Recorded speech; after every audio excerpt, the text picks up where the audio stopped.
Well,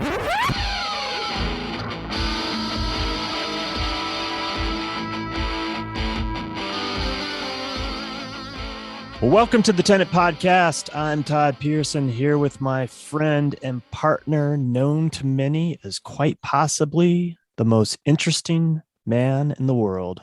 You know who I'm talking about. The one and only. I'm sorry, I jumped. The one and only Wes Brown. Hey, Todd. How you doing, buddy? That was kind of a dip in the old excitement there, wasn't it? Todd, it's good to see you, my friend. Oh, my God. Probably the only reason I'm quite possibly the most interesting person because I live in quite possibly the uninterested place in the world. How can you be in the most uninteresting place in the world? Well, that's true. You're because the hotbed of COVID. That's right. That's our fame. There's people standing on street corners ready to breathe in your face. Right. And pass on the love and joy. That's right. And they're handing it out on the street corners, by the way. This like, here, have some COVID. I have extra. Is it like when you go into a department store and there's like those perfume sample cards? Is it like that? Like here, it's like getting spritzed. Check this out. Yeah. Inhale. Spritzed by the perfume lady as you walk by in Herberger's, what used to be Herberger's. I don't think they exist anymore. Probably because they spritzed everybody. And they're like, nope, not buying your stuff. But yeah, pretty much like that. Let me cough on you while you pass. It's all good. So I don't know of any big spreader events this weekend, but I'm sure there was something. Foreigner was just in town, so I'm sure that Foreigner, was there you go. open. Old school Foreigner. Yeah, didn't go. I love Foreigner. One of my favorites. I'm dating myself. 70s band. But so anyway, that's the excitement in Rapid City is the Foreigner concert. And Louis C.K. is coming. That should be fun. Well, that's exciting stuff. It sounds like we've turned the corner as far as the weather's concerned. Yeah. The nights are getting cooler. And at least in Denver, the smoke is starting to subside from all the fires here in the West. So hopefully that stays that way for the rest of the fall. Are you guys still getting those out there? Do you get the breeze from the fires out west? Yeah, California kind of blows their fires our way, which, man, I'll take what we have over what they have any day. Yeah, because I feel really bad because that cauldron fire was something else in Lake Tahoe. Yeah, I used to live out that way in San Francisco, and the bathtub fire, which was I think 2 or 3 years ago. Just left the city looking like it was a Blade Runner city, which was kind of interesting since like Philip K. Dick wrote that book there. He wrote Do Androids Dream of Electric Sheep? So you're walking down these streets that look like the film version of his book. And you're like, wow, that's just interesting. People with lack of oxygen and stuff get irritable and, everyone is just kind of a little bit down. But then there's some people that are taking advantage and wearing full costumes, helmets, glasses, respirator masks and stuff. That's embracing the environment. I love that. Yeah. It's like a little Comic Con thing. That's right. What does the apocalypse look like to you in your mind? It looks like a Comic Con convention. Oh, that's awesome. Yeah. Oh, something a bit cyberpunk. There you go. There you go. I feel bad for, I do too. California. And I think this is our future. And for people that think that maybe this is why I have COVID fatigue this week, Wes Brown, because I've been watching documentaries on the environment and it is not looking hopeful. I try to be optimistic, but at some point you're like, God damn it. I just need to turn this shit off because it's just dismal. It's dismal. And I don't think humans don't like the change, period, but I don't see us doing the things that we're supposed to do in order to get ourselves out of the situation. But I'm going to change my attitude starting right now. All right. Let's talk some art. Let's do it. And there was a mysterious third voice that we need to introduce. We do. And before we do that, I just want to thank our listeners for joining us. Remember, you can always find out what we're up to via our social media on Instagram at Tenant Podcast and our Facebook page, Tenant Podcast page. And of course, you can always find out more information and deep dive into our archives on our website at tenantpodcast.com. We are excited to talk with our next guest, a celebrated artist that currently resides in Brooklyn, New York. You can check out his work at harrisonlove.com and find him on Instagram at Harrison Love. Welcome to the program, Harrison. Hi, thank you for having me. Thanks for joining us, man. It's we appreciate you giving up a couple hours of your time on a Sunday evening to talk with us. Well, I that's what I'm here for. Otherwise, I'd be doing this or I'd be painting, I suppose. You were just talking about some of your own things with kind of the dismal reality of looking at climate change and looking at the kind of COVID fatigue that you're dealing with. And a lot of the things that I do are about trying to speak positively and create positivity into our future dialogues about things. So one of the other Instagrams that I do that I want to plug in your podcast is at Bright Futurism and www.brightfuturism.com. The whole idea about it is about trying to breed more positivity into the world. And I think just to speak on that point about, whether you're feeling fatigue or feeling a little bit down right now, about the amount of attention that you're paying to the things that are outside of your control, it's really important that not to recognize that we live in this interconnected world right now. And that you have to, if ignorance is bliss, then information can be a burden, and you have to protect yourself about what you take in and what you absorb, because sometimes it can counter your own intuition to affect the things that you personally can change and the things that you are personally in a space to be able to affect change in. So, I encourage you to just, keep on being positive about the things. This podcast and what you guys are doing is just so great and helpful for artists and other people that are interested to get connected to creative endeavors throughout the world. So I just want to speak on that really briefly.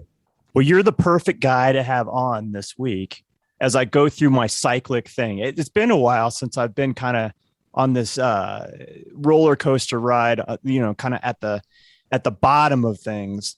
And now I agree with you. Like, you can't get so absorbed that it affects you so adversely, all aspects of your life. So I'm glad you're on tonight. We can talk about our bright future. Mm-hmm. I want to start off by talking about, you currently live in Brooklyn, but it sounds to me like you had a really interesting upbringing. Where did you grow up? So I was born in Bedford, New York. My grandmother lived in Portugal, and I spent 3 years growing up there in Cascais. And then when I was 7 years old, I moved to Brussels, Belgium, and lived there for 6 years. So whenever people ask me where I'm from, I always tell them I'm from Belgium, because it kind of helps explain the amount of smattering of international upbringing that I've had. We returned to the U.S. when I was 15, and I went to high school in Norwich, Connecticut, and then college in Rhode Island, and lost all traces of my accents and things like that. And then went and studied in Peru and taught myself Spanish. So just, again, lost all accents there. So it's funny when I do talk with people, especially here in New York, that's such a melting pot of people with different accents, that if I'm talking to somebody that has a very thick accent for a long period of time, I end up absorbing their accent and sounding more like them over time. Like the other week, I was talking with a group of friends of mine from Colombia that were all hanging around all these girls at a dinner table. And one of their friends was Welsh. And they said, we can't really understand her. But you're welcome to go meet with her. I started talking to her and I was able to communicate with her. And by the end of about 10 minutes, my friend who invited me to the dinner said, we can't understand what you guys are saying. Your accents are too thick and we just can't get it. We can't pick up the English that's in it. So there's like little bits in there you can pick up, but that kind of speaks more to the upbringing that I had. I'm a nomad. My entire family is full of nomads, and I've always been that way. I mean, we were talking earlier, I lived over in California before I moved to New York. And I've lived in New York, Singapore, Peru, Shanghai, Tokyo, San Francisco, and Los Angeles. And I've done work in Chicago and in Detroit before with my art. And it's become this kind of goal of mine to be everywhere at once and to do all these things. And how we connected with the podcast too is because you had found my work over at the Cohen Gallery in Denver, or outside of Denver. That was a recent endeavor this past year to try to connect my artwork to the Midwest, Colorado, Chicago, and through Detroit with the projects that I have there, and also to connect with the Neutra Museum in Los Angeles, where I'm also showing currently.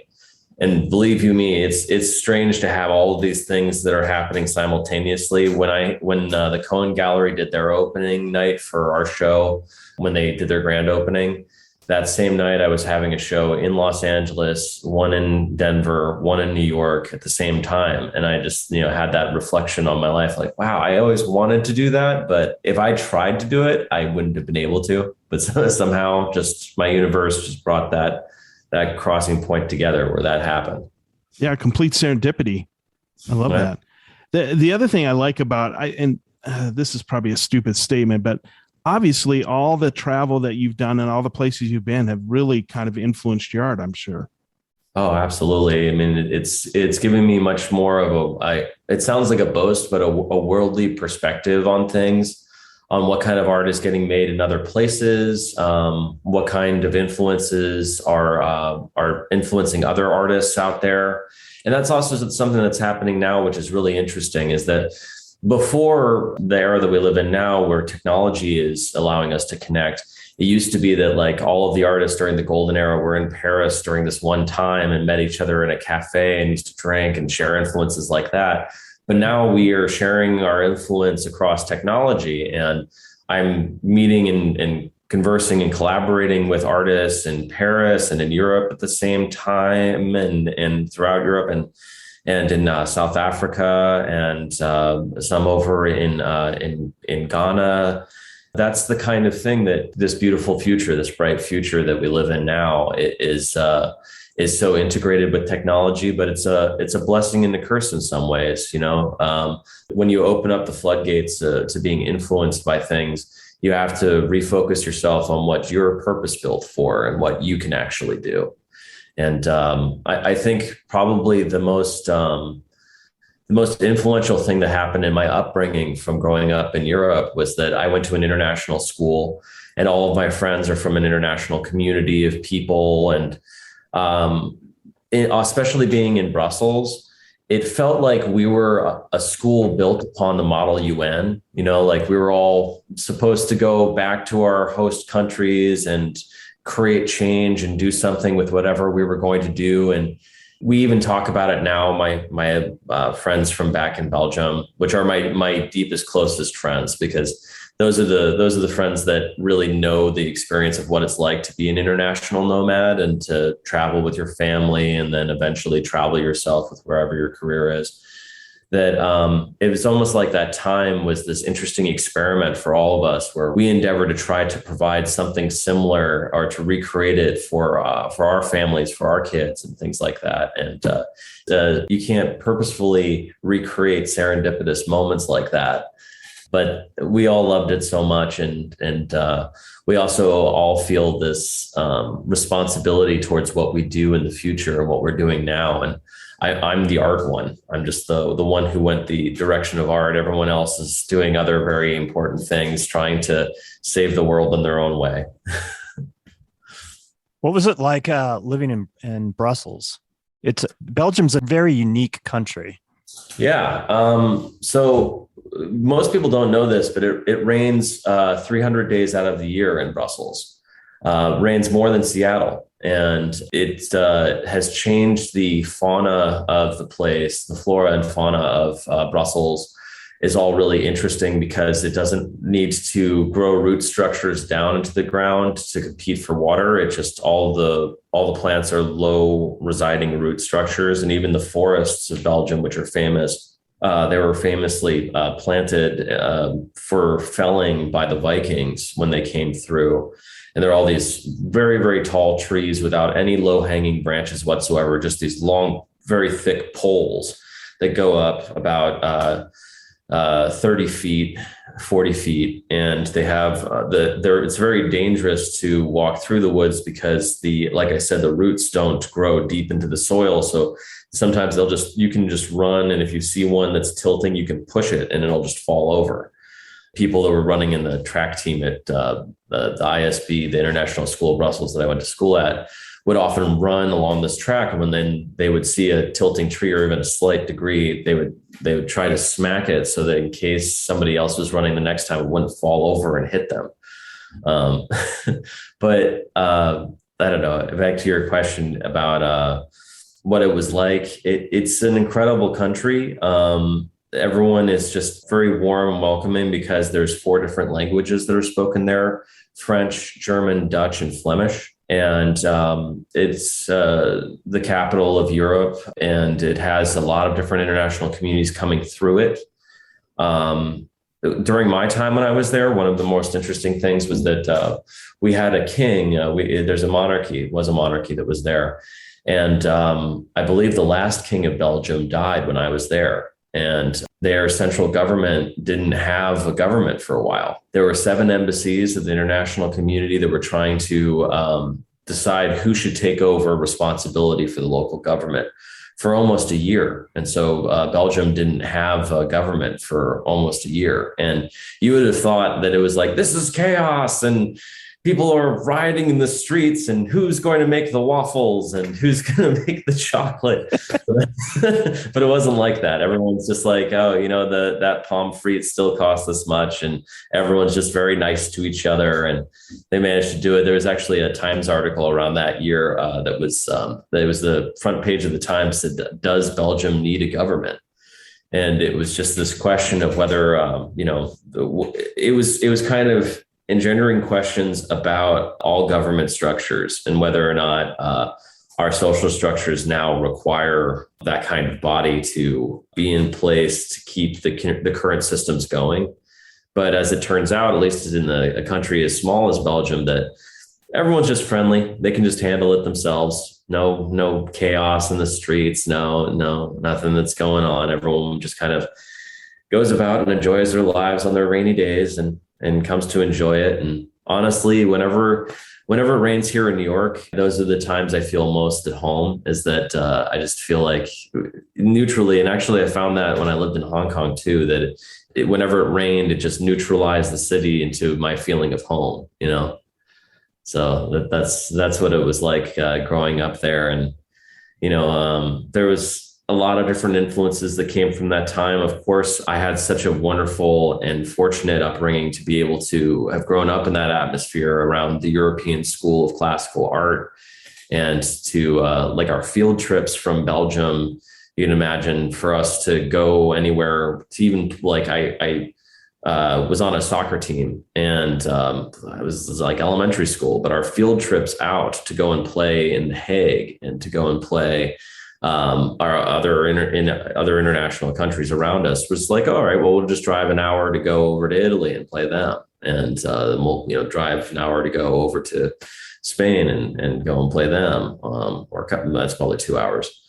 But in that time period, I was influenced by so much European style artwork, and of course, Cubism at the time, and some of the artwork that came out of the Dutch masters who were painting light and fog and different material and atmospheric events. And that definitely had an influence on my art now. It still does. And I didn't get to mentioning it, but everyone in my family is an artist for generations. And so all of them as well, they all were influenced by that time. We were so fortunate to have access so closly to things like the Louvre, and to be able to go to other places that when I returned to the US, we had in high school, I was a Latin honors major, and went on a trip to go to Greece and to go through the Greek islands and go to Rome, and I'd already been there, and it was just interesting to have gone and had that experience and with other American students, and I don't know, that was always interesting. But one of the things that I learned growing up too, when I came back to the US, is that one of the I remember one of the stewardesses on the plane ride back when we were moving back from Belgium to the US. She asked my brother, myself, and my sister where we had been and what we had done. Well, we grew up in Belgium. We were living there for 6 years, and we had all these wonderful experiences. And she said, "Oh, that's wonderful. That's wonderful. So you're going back to school in the U.S.?" And we said, "Yes." And she said, "I don't recommend that you tell anybody about your experience. Just don't tell anybody where you've been, what you've seen, or what you've done, because you won't find anybody to relate with, really. And by not being able to relate with people or be pushed into a clique or kind of box for how to describe who you are in the social setting of a high school." The stewardess was kind of warning us away from being the lonely kid that doesn't fit in with anybody over in that section of the high school, no matter what we were. And so I adapted that technique when I came to high school in the US, because it was just easier to just tell people that I had lived in a foreign country, but I had been born in Bedford, New York, and that we had gone away for a little while and then come back, and it wasn't for any.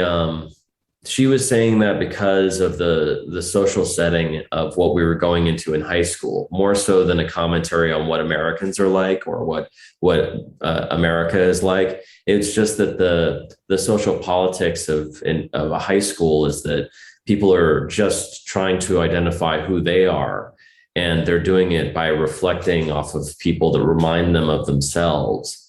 If you don't reflect or remind anybody of what they're like, if you're so unique or have lived such a life at such a young age, then there's a chance you won't really connect with anybody. So that was an interesting thing that she told us, and something that I'm glad that she did, because it had been interesting coming back to the US and finding that to be quite true. And every now and then I still have conversations that I sit in the background of, and I just kind of nod and have input from all of the experiences that I've had in life at this point already. But I just let people kind of go on with their things, and I don't say, "Oh, well, actually, that country's not there," or that they don't speak that language there, or that it's not homogenous, or I don't know. I can give you an example. Would be that I had a friend of mine from high school meet 3 girls from Russia that had come over from Moscow, and he was asking them if they had highways and malls, and they were just like, "Yeah, Russia's a modern country," and that kind of thing, and just kind of let them make the fun mistake and learn on their own. It's funny. That's so true, though. We kind of live in our own little world sometimes, and we don't really, and you buy into the what you hear, what you read, or from other, tales from somebody else, that you're totally ignorant of the whole deal. And I've heard, people say, "Oh, do Indians still live in teepees in South Dakota?" I'm like, of course not. But, the people see what they see on TV and they still believe it. So, which is kind of interesting. Yeah, that actually speaks a lot about the time that we live in now too, is that the amount of faith that people believe in the visual medium of television is really kind of messed up. Like we've gone through this period of reality TV, and even the title to call that reality is really messed up, because now that's to stabilize people's sense of what is real and what are their goals and what should they be aspiring to be. And I used to do comedy sometimes in New York when I lived here before, and I used to call this era the post-Kardashian era, because it's like right after that, once you realize that these people aren't real and don't really contribute to society in any meaningful way, then you're reborn in your purpose in life. You're like, "Oh, that's not real. Of course it's not. Well, what is, and what should I really value in life?" Right. Yeah. But no, I think that that's really interesting, and that it has changed, and it's morphed now. Now the TV is in our hand, and the TV is in the palm of our hand right here. And it feeds us these things that take away our time and distract us from the things that we should be doing. And I remind myself a lot of the times, I've like many people in my generation and of the now, I became absorbed like everybody into social media for a time. But then I realized that it was trying to get me to be addicted to finding things within it that made me feel bad or worse about my situation, to get me to do something, to spend money or to fly somewhere or travel somewhere to feel better. And the system of social media is built like a slot machine, and like just delivers dopamine to your system. So my technique that I've adopted for myself is that I don't consume it anymore. I just produce. I produce things into it. I check sometimes to see, if anybody's made a comment, because I don't want any of my fans to feel like I'm not there or feel like I'm not being attentive to them. So if they want to reach out to me, they can reach out to my DMs or they can reach out in comments. But every now and then I'll find some comments and stuff that I haven't responded to from people that I should have. But I'm much happier just being a person that produces content into that world and doesn't really care too heavily about it. Another funny story. I went on a date with an influencer once, a social media influencer in Los Angeles. And I asked her, she's a very attractive girl. And we went out for sushi, and I asked her about herself. And I was aghast at how shallow in depth her own personality was. She didn't have a favorite book. She didn't have a favorite movie. She doesn't have a favorite show. She doesn't live anywhere. She lives in hotels that get her to go there and to take pictures around the pool and to advertise for the hotel. And she just travels from place to place. And she was living in a hotel at the moment. And then she had an apartment that she had somewhere, but she basically said she just uses it like a closet. She comes in and changes her clothes and her suitcases out before she travels to another thing. But just the shallowness and depth of her interests and who she was and who her personality was really struck me, because it wasn't that she had tried to build upon her own character, but she strived to be an asset to companies and hotels and brands that were trying to borrow her body and her character to legitimize themselves. And suffice to say, I didn't go out on a second date with this person. They wanted to, but I just, if you can't tell me that you read anything, and you can't tell me that you like anything, and that you have some culture somewhere that I can grip to and say we have some kind of commonality, there's something there, or some interest in contrast, like to not have any ideas or opinions about things. It was just, eventually that person is going to come to this harsh realization and wake up at some point when the primary attribute that she had starts to deteriorate with age, that she has so much more work to do on trying to figure out who she is and what she's about and what her purpose is and what she can counteract. Otherwise, she'll realize that she isn't that influential overall. It was just interesting, because there's a lot of people that are absorbed in that world. And I've been asked the question a lot of times about whether or not I endeavor myself to be famous or influential or virally famous on the internet or things like that. And I don't really care to be. I think that is such a moment that is shorter than a nanosecond of somebody's attention, that you're there and gone, and then remembered in mimetic nanoseconds for your little videos and for things. But it's important to do things in the real and to remember the things that are real and to make things. And I don't know. I have a friend of mine who is named the most famous artist. He got that handle on Instagram really early on. So he's the most famous artist. And he doesn't actually make most of the artwork himself. He never really touches anything. He just had the name. He's an excellent marketer.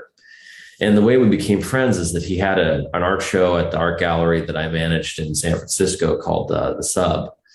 And that night that he had his show, of all the people to show up, my barber showed up, and my barber was so grateful to see me. He goes, "Oh, Harrison, thank God you're here. I have to ask you about this. Is any of this real? Is any of the artwork, did he actually make any of this stuff?" And I said, no, he didn't. He goes, "I knew it. He said, you know me, I'm just a barber. I don't get out of my house. I don't go to these things, but my girl wanted to go to a show. I paid $25 a ticket to get into this thing, and none of the artwork is real." And I just started, I for his sake, I got a little bit upset for him, but I always appreciated him because in San Francisco, there's a lot of tech entrepreneurs and app developers and people that work in technology. And one of the first weeks that I was there, came into his shop, and there was a guy that was came in to get his haircut. And he said, the guy came in, he didn't even come in to get his haircut. He just came in to say hi to the whole barbershop. Hey, hands. Yeah, what is it? It's great, wonderful, it's awesome. And he's like, "Yeah, no, I'll catch you in a day or two. I'll be right back." He's left. And Nishan, my barber, was just cutting my hair. He goes, "You know what? I really hate that guy." I said, why do you hate him? Don't hate anybody. My last name is Love. So whenever somebody says they hate something, of course I have to jump on it and say, "Oh, don't hate anything." But I asked him, and he said, "I'm a barber. I make things with my hands. I cut and I make things with my hands. And you're an artist, you're a painter, and you make things with your hands. You know how to build things. That guy and everybody in his generation that's working in that, they're going to forget how to make fire one day, And he was just, when he said that it made me actually named one of my paintings after that quote, that the generation that forgot how to make fire. And it's just been interesting that we kind of progressed to this point socially in the world that we live in now, where many generations, people look back on the younger generation and worry that will be their fate, that this is the generation that'll forget how to fix their cars, that will forget how to hunt and gather and do all these things for themselves. And, but I will say that the saving factor of that is that now all of that information is readily available on this TV in your hand. You can look up a YouTube video about how to build a fire. Hopefully you've got enough charge on whatever desert island you're on that you need that, but but hopefully that's the case. I don't know. Well, I think in Wyoming, we had no service, so you couldn't have looked up a YouTube video to make fire. I would have been screwed if I didn't know how to already make a fire. Right. Wrap yourselves in something. I don't know, but yeah. I'm more hopeful about this next generation as well, and hopeful for humanity, I think, than the average person that absorbs as much content as we all do in our self-awareness of what's happening in the world, especially in COVID times, or quarantine times, as some people call them.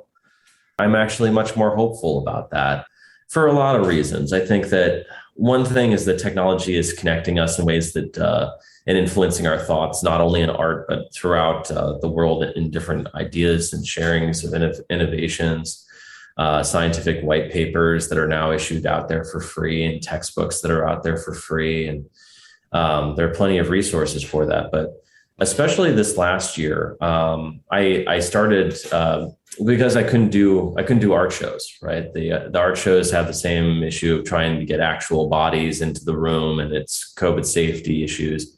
Fortunately, in the atmosphere of a gallery, it's pretty sterile to begin with. You don't touch anything. You keep 6 foot apart from somebody unless you want to make them feel uncomfortable, So that was pretty normal. But there were 2 things I started to do this past year that really reinforced my hope in what we're doing. Is that I realized that I was curating artwork at a gallery up in Connecticut called the Velvet Mill. It's a large factory space that has a brewery in it and retail shops all on the ground floor of it. And upstairs is a really nice gallery space. And for years, they had struggled to try to get foot traffic to come upstairs and for people to, come to their shows. And they would maybe in a good month when they did their shows, they would have maybe 200 fresh pairs of eyes that saw the work, that hadn't already been there, hadn't seen. Maybe many of them had already been to that space.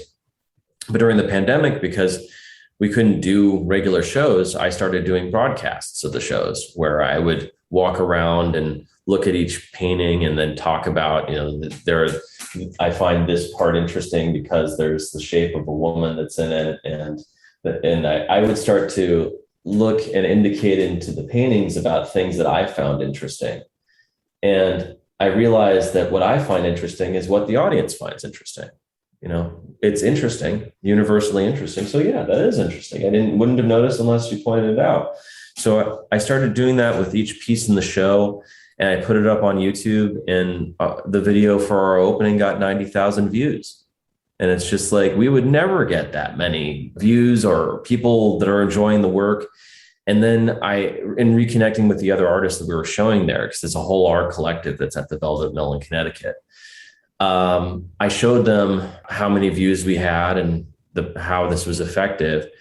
And collectively, all of us artists were just like, that's what it's about. It's about trying to show people art and to have people get exposed to art that maybe don't think that it's for them, or maybe they get repelled by it because they think that it's intellectually above them or somehow. Art can be pretentious, and art galleries certainly can be pretentious and can give off that air of pretension when you enter it. And, it might be that I used to encounter this a lot when I would go into an art show. I don't know whether it's just because of the way I look, but I would go into an art show that was somebody else's art show, and it would be like almost like everybody that was drinking their wine would suddenly stop and look to see who had come in, and then they would go back to what they were doing. And that force of observation of like, who are you? Are you supposed to be here? Like, oh, this is art show, can repel a lot of the average people that we would hope would enjoy our work, that we make these things for, because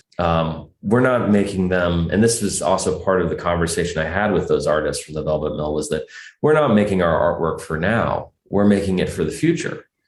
And, we're seeing our audience in today's children that come into our galleries and enjoy our work. And one of the best compliments I've received in the past couple of years was a 4-year-old boy, Ben, in San Francisco, who came into my house trick-or-treating once, and he called me the man with the house of moving pictures. And I love that. And I was like, he had, here he is with an iPad that he probably watches and all these other moving pictures, but I'm that in his mind, And I like to think that I, moved him and have changed somehow the way that he will grow up, because he remembers this room, this place he went to that had all of this wonderful creativity going on. And was that a dream or wasn't that a dream? And I think that'll be really interesting to kind of crystallize that idea. Steve Jobs once said that fashion is what may be perceived as beautiful now, but will become ugly later. And art is what might be perceived as ugly at first, but will always be beautiful.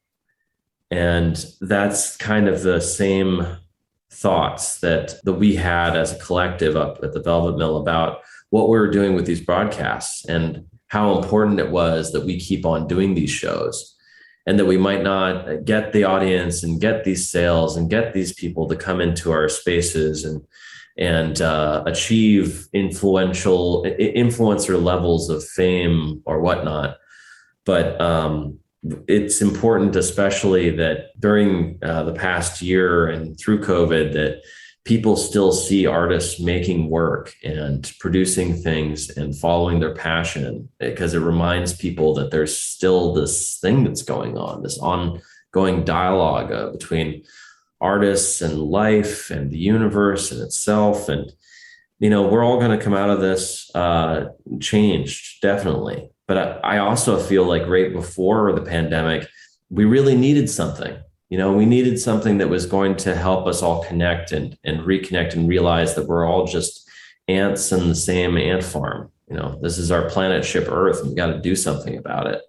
And we have to be more conscious of our neighbors and more considerate of people from different races, different creeds, different economic backgrounds. We're all in this together. And a lot of what the TV feeds us and a lot of what we absorb is that there's more division than ever. But I actually see more humanity out there in the world now every day because of the pandemic and people just helping each other out when they can. Another project that I want to mention that I made this past year, which also instilled in me that kind of feeling of hope, was that I created a startup company called Contecht.co, Contecht.co. And what we did is I wanted to create a service that helped the elderly and at risk to connect with technology. Many people that are of a generation that's probably in their 60 pluses right now are by definition Luddites, that they are averse to technology and don't like to engage with technology.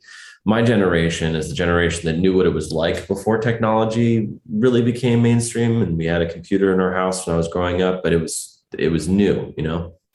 But the generation that didn't learn how to play or didn't play games inside of a computer didn't really learn how to engage with it directly.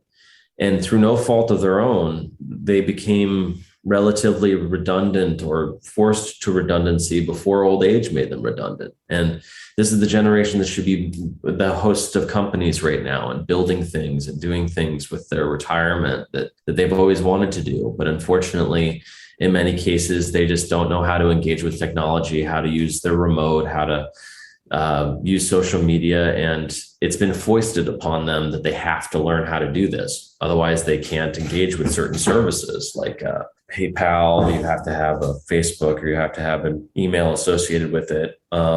So Contecht.co, what we did was that right at the onset of the pandemic, I realized that this whole group of people were really vulnerable to being hacked, having their data stolen, engaging with people for help that are not trustworthy online, giving access just for a little bit of help. And I decided to create a service where me and several other people that were a group of volunteers up in Connecticut, Rhode Island, and Massachusetts, we had 3 sections, basically went out into our neighborhood and tried to ask people if there were people that were elderly and at risk that shouldn't be leaving their home right now, but needed to engage with services, might be disconnected from their families. So we would connect them with services like WhatsApp and set them up with Amazon Prime and set them up with their Netflix and other things like that remotely. And we would have zero contact with them, or as little contact with them as possible. But we maintained the utmost security with ourselves and COVID safety, wearing gloves, face masks, and face coverings during the time. And we would deliver groceries and also just administer aid to different people. But most of it was built around supplying them with a connection to tech services and to somebody that was a trusted one person they would go to for their advice and for different questions. Because I found a lot of people were completely isolated away from their families and maybe couldn't connect with them. And one of my clients, for example, was at Apple Rehab in Mystic, Connecticut, and her family wasn't allowed to visit her. You know, you're not allowed to have visitors, but we could communicate via technology. And I just talked with her over, cell phone texts and stuff, and walked her through the process, sent her links about how to connect with her family via WhatsApp and Zoom. And luckily, she was able to go and do that. And during that time, too, when we were really, as a nation and as a world, at our most fearful for this thing that was happening, we still don't really have a handle on trying to define the parameters of, because it's constantly mutating and constantly shifting and changing. It was the most rewarding thing for me was to provide those people the ability to have some kind of person that they could communicate with and ask about what they had heard, ask about, what was actually going on. And instead of, getting all their information through the TV and through a specific channel of news that they're watching that might be reinforcing the fears that they have every day. And it's robbing them of their sleep, and it's robbing them of their ambition, and it's robbing them of, in many cases, sometimes their will to continue And Contecht.co was a really rewarding experience in creating that. And that was one of the projects that although I'm known as a painter primarily, one of my favorite mediums to work in is technology, to use it in innovative ways that can help people, because I've seen it have these ripple effects and actually be concepts that I see taken and used in other arenas. But during that time, during this past year, that was one of the more encouraging things that I had engaged with, and also doing these art shows and that was also wonderful to be able to share that with my clients from Contecht.co. Oh, I have an art show. Here it is, the video of it. You can go through the walkthrough. You don't have to leave your home. You can go at your own pace, pour yourself a cocktail if you want to, the bar's on you.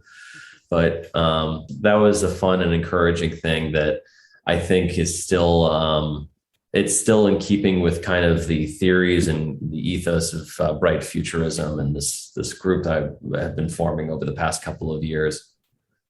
That's a fantastic mission, man. Thank you. Yeah. I tried to do a couple of other projects. One of the other technological projects that I produced, which I think you guys would really dig, is that I had this idea. It came to me in a dream that I wanted to upcycle smartphones and take, especially the iPhones, Apple iPhones, because anybody that has kind of chosen this brand of phone has upgraded their phone 6-7 times over the past 10 years. And each one of those smartphones isn't redundant. It's still a useful thing, and it still contains all these heavy metals. It still took that much labor to go and produce. And it still holds charge with its lithium ion batteries. So it's just this useful thing. And so I looked up online, what I could use it for.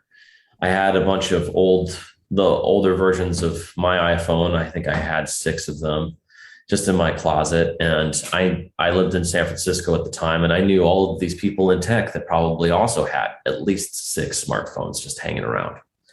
And then I thought about all of these companies like Uber and Lyft that probably provide cell phones to their workers. And then they have 6 times the amount of workers.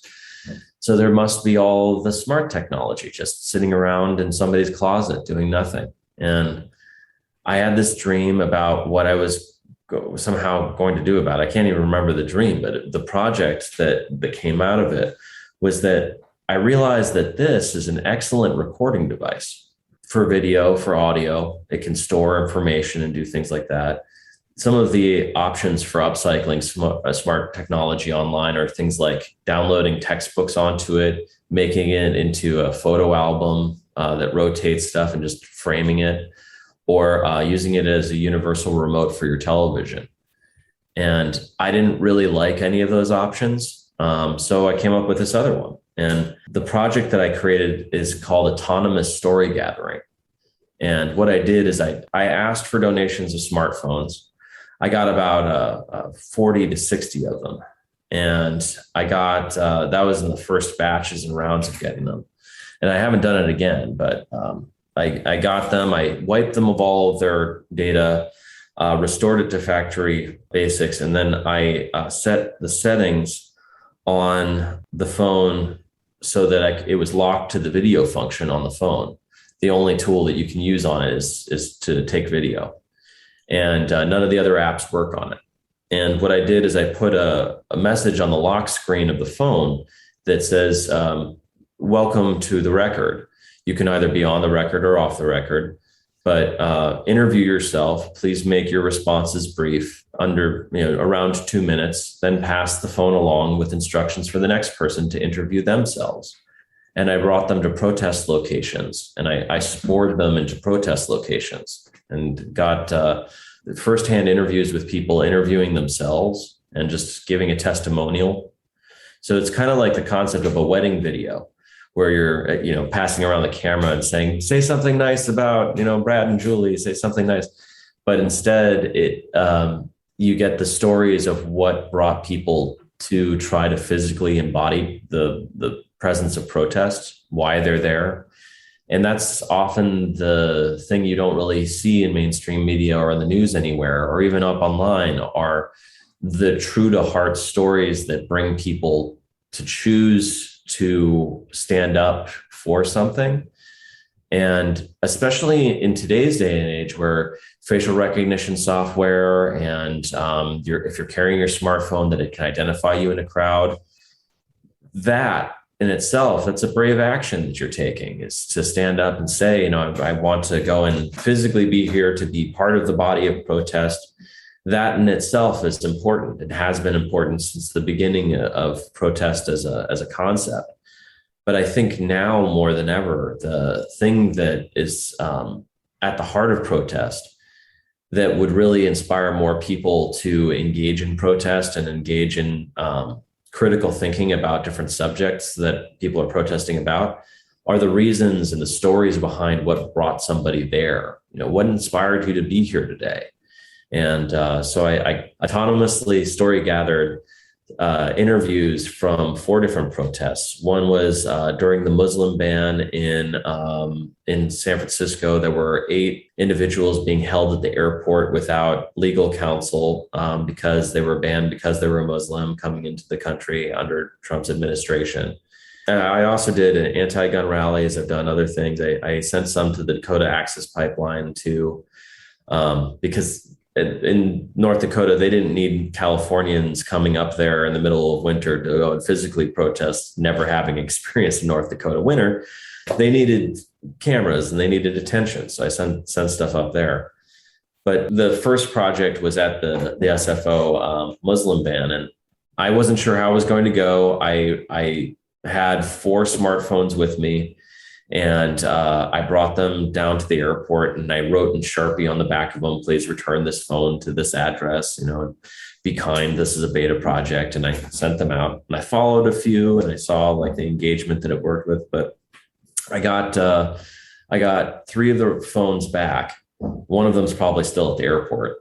But on one of them, there was this woman who had said that both of her parents, her grandparents, had died during the Holocaust, but they had come to the US seeking sanctuary because they were refugees from Poland, but they were turned away in New York and their ship had to turn around. They went back and ultimately they passed away. That story, her reason for why she was there, completely legitimized the reason that the project exists in the first place. Nobody with a film crew and news crew is coming to go and interview each individual person to ask them why, and is finding that heartfelt story that's at the core of the issues of why this is immoral or why we should think critically about what we're doing here exactly and how hypocritical it is. But that in itself, getting her interview and some of the other interviews that I gathered that day, really kind of instilled in me the importance of trying to continue to do that project. And I just call it the record, and trying to keep people on the record or off the record was just the thought process for it. But that's one of the technological projects that Bright Futurism was doing at the time, just trying to kind of take almost a core sample of what the political environment was like during that time. I mean, we talk about, because of this weekend, because of 9/11 and everything, and me being in New York, we've talked about what it was like then and where you were then and what life was like before. And if we don't document these things, then we don't really understand how people have changed from being back then to now. And it certainly has transformed us. Those experiences have transformed us. And certainly the past 4 years of the political environment, and even before that, the preceding 4 years, and before that, the preceding 4 years, had their influence on American culture and international policy and the way that America is viewed in the international public. But now we have this time and COVID-19 and the pandemic to think about, and how that's transformed the way that we interact with each other socially, and what it is we choose to devote our time to and our passions to. Fortunately, being an artist, and I had this conversation with many of my other fellow artists, that we already had that passion ingrained in us. We had our studio that we we work in our private rooms that we paint our things in. We're used to spending time and pouring our mind out onto canvas, paper, pad, or music, what have you. That our empathy that we have for other people during this time just kind of, it brought us together to understand that a lot of people don't have those kinds of things. They don't have something that they've spent their life pursuing or dedicating themselves to. And now reflecting upon the time that we live in now and how precious life is and how fleeting our time is, to try to figure out what it is that we really value, what it is that gives us joy. And, with the art shows that I've been doing and the things that I've been doing here in New York as well, I've just been keeping on the path of trying to provide experiences to people that will give them joy and provide them with some spark that causes them to start to critically think about other things, and maybe it'll inspire them the same way that that kid Ben was inspired by my house. Maybe my moving pictures moved them somehow, and that's what I try to do. I love this whole idea of the record. Is that something you're going to continue to do? Yeah, I'm continuing to do it. I'm still, if anybody is interested in trying to upcycle their old smartphones, you can send them to my address, or you can contact me on at Bright Futurism on Instagram and DM me, and I'll give you my address and you can send them to me. You can either wipe them yourselves or trust me to wipe them. That's up to you, but they basically have to be clean of all their data. There's no information breach of your data that's possible, and they're only locked to the video function and password protected. So it's just a brick that of technology that could serve another purpose. And in some cases, like in Dakota, it was used as added security for people that might have wanted to be whistleblowers, but were too afraid to use their own social media or their own social network, which is tied to their metadata and to their information. And what I think is great about the project personally is that not only did I see it help people in expressing themselves and what brought them to that point of protest, but if this was one of the records I was passing around, it isn't my phone and it isn't your phone. It's our collective voice to be able to do with what we want to. It doesn't have any identity that's attached to it. No one is culpable for what is on it. It just has testimonials on it to be used, and not to, where I host the videos, I host them on an unlisted YouTube page. And I edit out anybody that gives their personal information on it, unless they are doing it to solicit people to comment or talk to them about the issues that brought them there. But I try to keep it as even-handed as possible, and as if this is just some recording device that's going through and that is used to take a sample of what is actually happening and what people are thinking about. I also found, interestingly, because you running the podcast as well, you're journalists in a lot of ways. The journalistic tool of having somebody interview themselves makes them much more candid and much more likely to talk about something that's really at the heart of what they want to say at that moment. And I think that I've noticed, at least in the recordings that we captured during that time, that the kind of truth that somebody speaks to themselves when they can see themselves recording themselves is different than the kind that they do when they're talking to somebody that's asking them questions or trying to see what they think or guide them towards a point that they have in their mind. So I think that was really just interesting as a journalistic tool I hadn't seen used around that much. So I'll continue to do that project and other projects that involve technology in some way, I'm sure. I've done augmented reality art shows. I've done VR Matterport scans of environments with my art. But that project with the record is something that's a social project that I see actually causing and being able to be useful for change beyond the aspect of the artistic integrity of it, its creativity. It in itself has this evidence as part of itself that I find really addictive, because I can see how it'd be useful. I can see how it's important to have that documented in some regard. And it's inexpensive. It's recycling old technology, and it makes me feel good that that stuff isn't just kicking around in my closet or your closet or somebody else's and not being used. I mean, I know that there was so much labor and material that went into its creation, that just have it sit there is something that weighs on my mind. So I'm glad to have a project that takes that off of my mind. I think it's brilliant. So it's an unpublished YouTube channel that you have with these videos? Yeah, it's unlisted, but the returntherecord.com will push you onto brightfuturism.com, and I'll rehost the link to the videos and things from those protests. But if anybody would like to donate their smartphones to that particular cause to have this, the next volley of projects here in New York, I'm going to start doing that here in the city.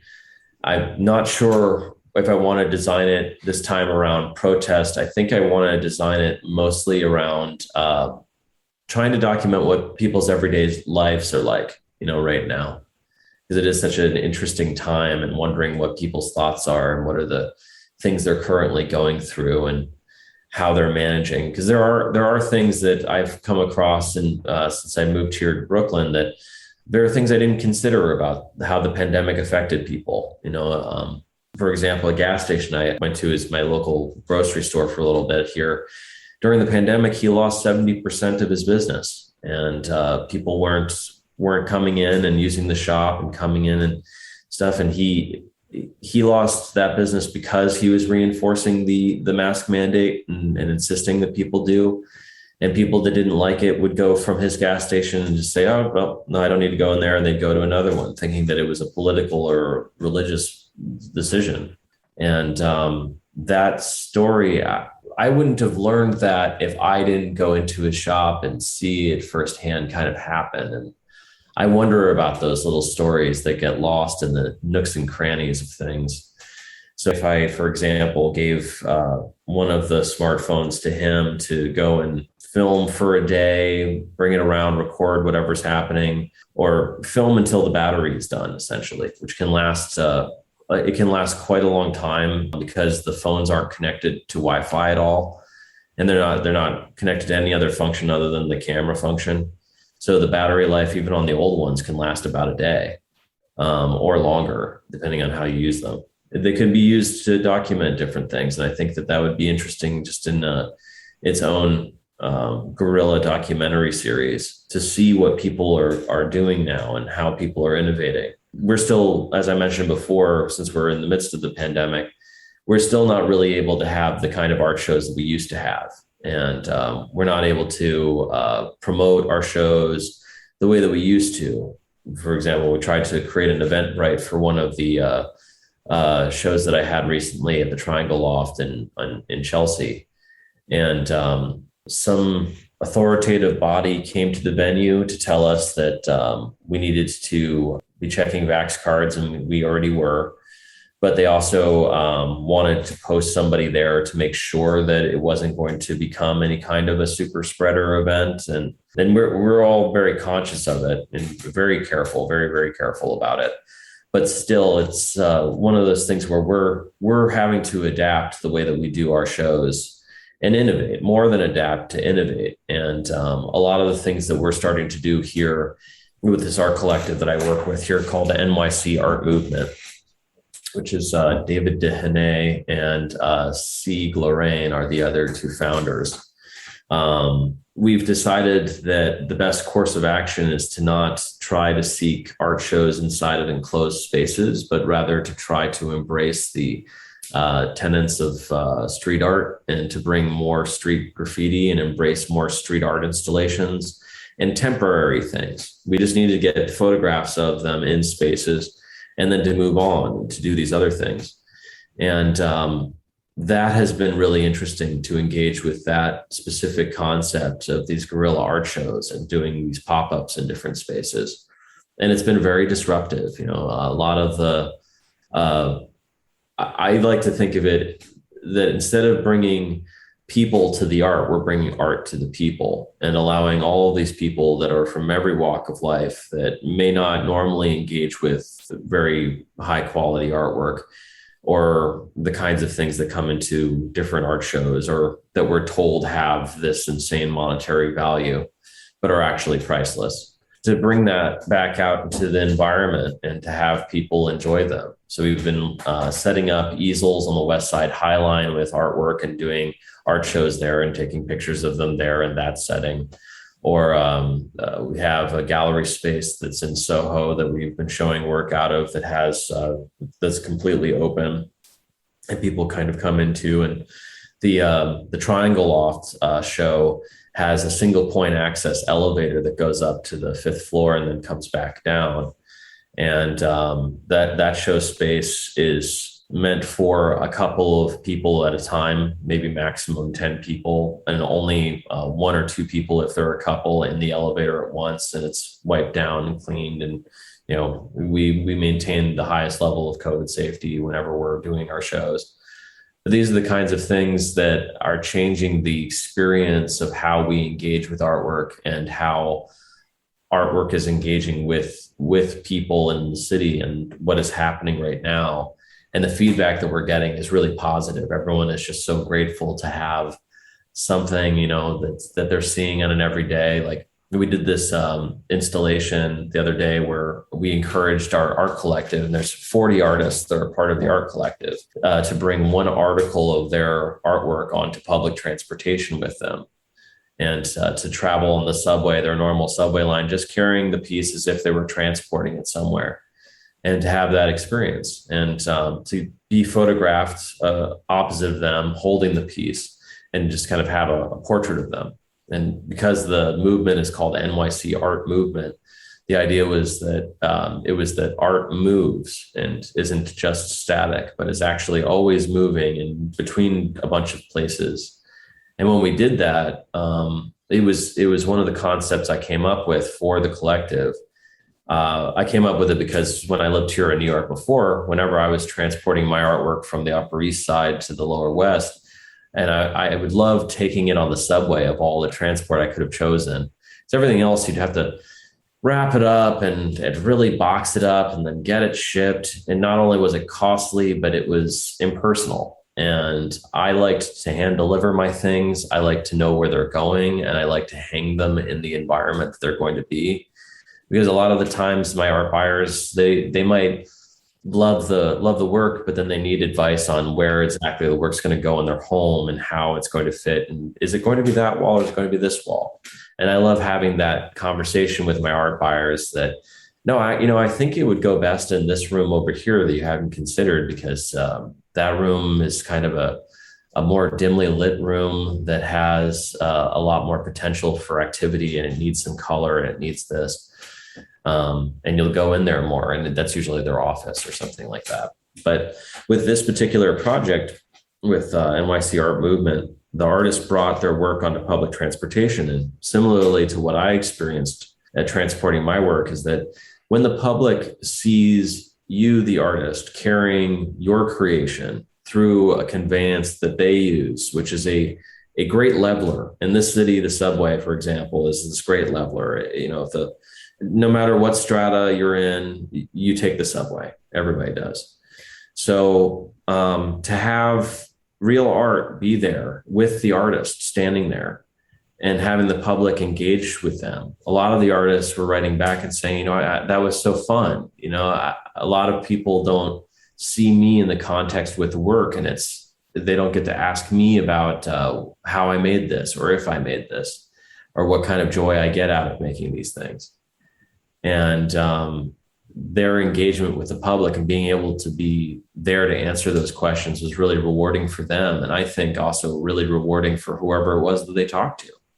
Imagine you're just having this everyday normal day routine that you've gone through that's suddenly broken by an artist that's on their way, that's rare event, rare occurrence, and you have the chance to go and ask them, which has got to be even more rare, to ask an artist what their motivations were and what they're currently dealing with while they're alive.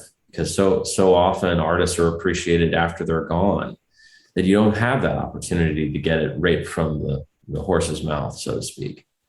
So that was one recent project we've really enjoyed doing, is taking these photos and doing more impactful installs, which we're considering as innovations instead of adaptations to the current system of things that we have going on with COVID and the pandemic, and trying to bring artwork to the people instead of people to the art. So these are all kind of the lists of things that are making me more positive in my outlook about the current trends that I see forming in the world. I think that, and part of the reason I moved to New York was that whatever we develop here, whatever ends up working here for us, will be adapted throughout all the other systems of art. My friends that are in LA and my friends in San Francisco that are in the art world, everybody's struggling with the same issues. You know, the Art Basel didn't happen last year, may not happen this year. The art fair system wasn't really working equitably for everybody. And it also wasn't an ideal atmosphere for people to really engage with artwork in the way that they need to, where it's an experience and an isolated experience where they get a chance to be in the room with a piece of artwork, in the same way that going to a party to have a meeting with somebody that's meaningful, you might come away with one or two conversations with somebody that were really meaningful, but you have to spend your entire time at the party with that one person and really like have this conversation. And it's almost like the party doesn't exist when you're in that. And that's the kind of experience that you need to have with art in order to really appreciate it. And that's, in some ways, I see is why the gallery model was made up the way it was before, which was that it was made to be this sterile environment that you can come in and really isolate the thing and see it in the context of it by itself, and have no other distractions.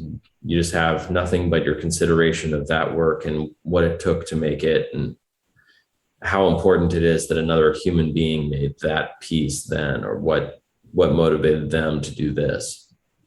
And I think that that's something that gets lost a lot of the time in the public's interpretation of the importance of art, is that it isn't just about making pretty pictures, and it isn't just about making illustrations that convey different things. While that has its place, a human being dedicated their life to doing this difficult thing and pursuing art instead of some other avenue that they could have pursued, and made some very similarly monk-like sacrifices to live a life that's dedicated to the pursuit of a vision that they can see. And it takes a lot of effort for them to force that out into the world to be interpreted. And this reality we live in is interpretable reality. It's up to interpretation, and your interpretation of an artwork can change day to day unless the artists really enforce their interpretation and what they intentionally meant to express into it. But my specific artwork, what I do with Bright Futurism and with this kind of cubistic like abstraction that I work with, is to make paintings that change every day with whatever it is that my audience is going through, whatever context the world is now in. Day after day, we're constantly changing. That the paintings change too, and the way that they can be interpreted, or the things that people see in them that they didn't see yesterday. And I said this the other day to a friend of mine. I think it's kind of poignant into this point, that since we are constantly changing every day, we don't often realize that we are as foreign to the dream as the dream is to us every night. The dream is different every night, and that we have these different dreams, different contexts for how we interpret our dreams. But we ourselves are so transformed every day that of course these dreams are different. Of course, the things that we're dealing with and digesting are different. But we often just don't consider how much it is that we have changed each day and what we're dealing with each day and what the environment that has changed us. And I think that that's an important aspect that a lot of people don't recognize about themselves, is the fluidity of their identity and what they're going through every day. And it's important that we take time to stop and enjoy things that are in the real world and in this interpretable reality that we live in. And to bring whatever it is, whatever inferences we can derive from this reality into our other aspects, if it's into our work or into the way that we engage with our families, or if it's the way we engage with our friends and our communities online, then that's what we should be doing. We should be drawing inspiration from sources that are solid sources and not ones that we can't be sure weren't made by a human being or by someone with the genuine interest to pursue those passions with all of their focus. Yeah, we definitely need that connection. And life, like you said, is constantly changing. It's evolving all the time. Nothing stays the same. And I think that's a difficult thing for a lot of people. You know, they can kind of get hung up. That's why nostalgia is such a big deal, right? For a lot of people, they're always looking to the past. You know, it was such a great time then. We had such a great life then, or whatever. But that never, that doesn't stay with us ever. That actually is like this advice I gave to a friend recently, talking about his ex-girlfriends. He was lamenting his ex-girlfriend. I said, that the moment that a relationship or anything exists in your past, it succumbs to the same part of your memory that is responsible for fantasy. And your imagination plays a role in that. And you'll never remember it the way that it was. You'll remember the fantasy of the way that you enjoyed it. And you won't remember the realities of what it was like. And I feel like it's important that we have things that instill some permanence and allow us to feel that sense of nostalgia for something that we recognize and say, oh yeah, I remember this specific thing. And that helps crystallize the importance of that memory. And it allows us to revisit it again without all of the possibility of it being influenced or informed by the way that we perceived it then, the way that we were then, so that we can reinterpret it. And, kind of bringing it back around, that maybe that's what art is about, trying to instill some permanent space and to hold time still for a little bit for the rest of the world to go and look back on. And I know that with some of my artwork, especially the artworks that I made in 2015 about the Ferguson riots and protests, and now we've gone through the Black Lives Matter protests and things, and there are still ongoing sociopolitical issues that we have in the world right now, that when I did it then, I was thinking about trying to hold that moment in time still so that we could examine it abstractly and to see, for example, that the protests and riots and rioters, in my opinion, were when this unstoppable force meets an immovable object. The riot police are necessarily static and traditional.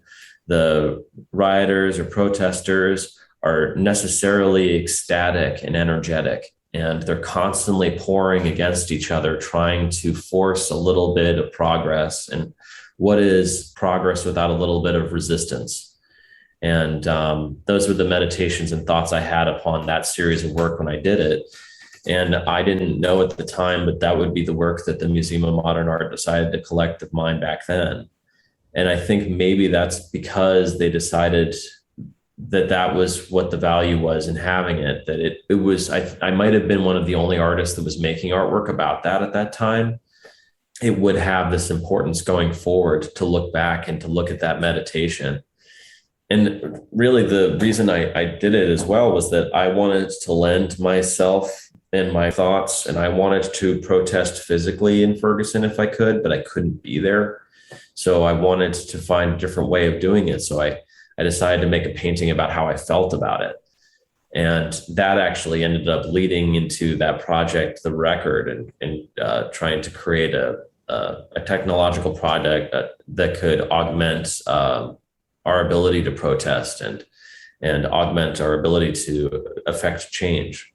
That really is at the core of my principles as an artist and as a person, is that I want to be able to affect change in the system that I was born into, and to be able to see it changed for the generations that come after, in whatever meaningful way that is. That's my highest ambition. It's not to be famous, and not to be virally famous or briefly known or that, but to be able to have an effect.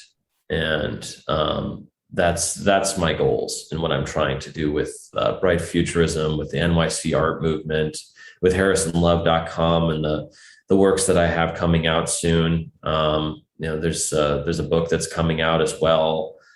There's just all of these projects, and all of them are just little steps that I'm building forward, that are starting to create this whole tapestry of things that are affecting the environment that I live in, and the environment of the city that I'm now a part of. New Magazine is our media sponsor for the Tenet podcast. That's NUE. You can follow both the national and the Denver edition of New Magazine on Instagram. The national edition can be found at new_magazine, and the Denver edition at new_Denver_magazine. Look to New for compelling stories from the world of art and fashion. Thanks for listening. This is Harrison Love, and you're listening to the Tenet podcast. You spoke early on about having this family legacy of artists. Talk a little bit about your family and your experience growing up surrounded by all these family members. Yeah. So I'm the youngest of three. I have an older brother, Mac Love, who's in Akron, Ohio. And Eliza Love, his middle sister. She lives in Danbury, Connecticut. She's a social worker. My older brother, Mac, is a painter and artist. He does surrealism and also does community projects in Akron. He now runs a website called @PlayAkron and another one called artxlove.com, or Art by Love. And my brother was kind of my earliest influence in the arts, because I could see that he had talent in redrawing comic books. And that's what I grew up on reading. I grew up on reading comic books. And Mac went on to intern at Marvel during a time and to draw and ink stuff for them around the time that Todd McFarlane was working on Spider-Man and things like that. And he would bring his drawings home, and it was in the drawings of Spawn and things like that. And I would see his talent and think like, oh, I want to do that, but I don't know how. And I started trying to draw different characters and draw different elements, but that kind of brought it up. But that was interesting that he was the first influence, because my mother and my father and my grandparents have been artists as well. And I just didn't know growing up. Maybe it was because I'm the youngest, and they had already been through trying to explain it to my brother and my sister, that all of the artworks in our house were ours, or somebody had made them. I knew that our house was not like anybody else's house, that other houses really didn't have that much artwork in them. And they might have, multiple TVs in their place, but really no artwork. But our place had all of this artwork all over the place. And then, every wall had some piece on it that was a remarkable piece. And that I can remember even now in my mind as being something that certainly influenced the images that I put into my work.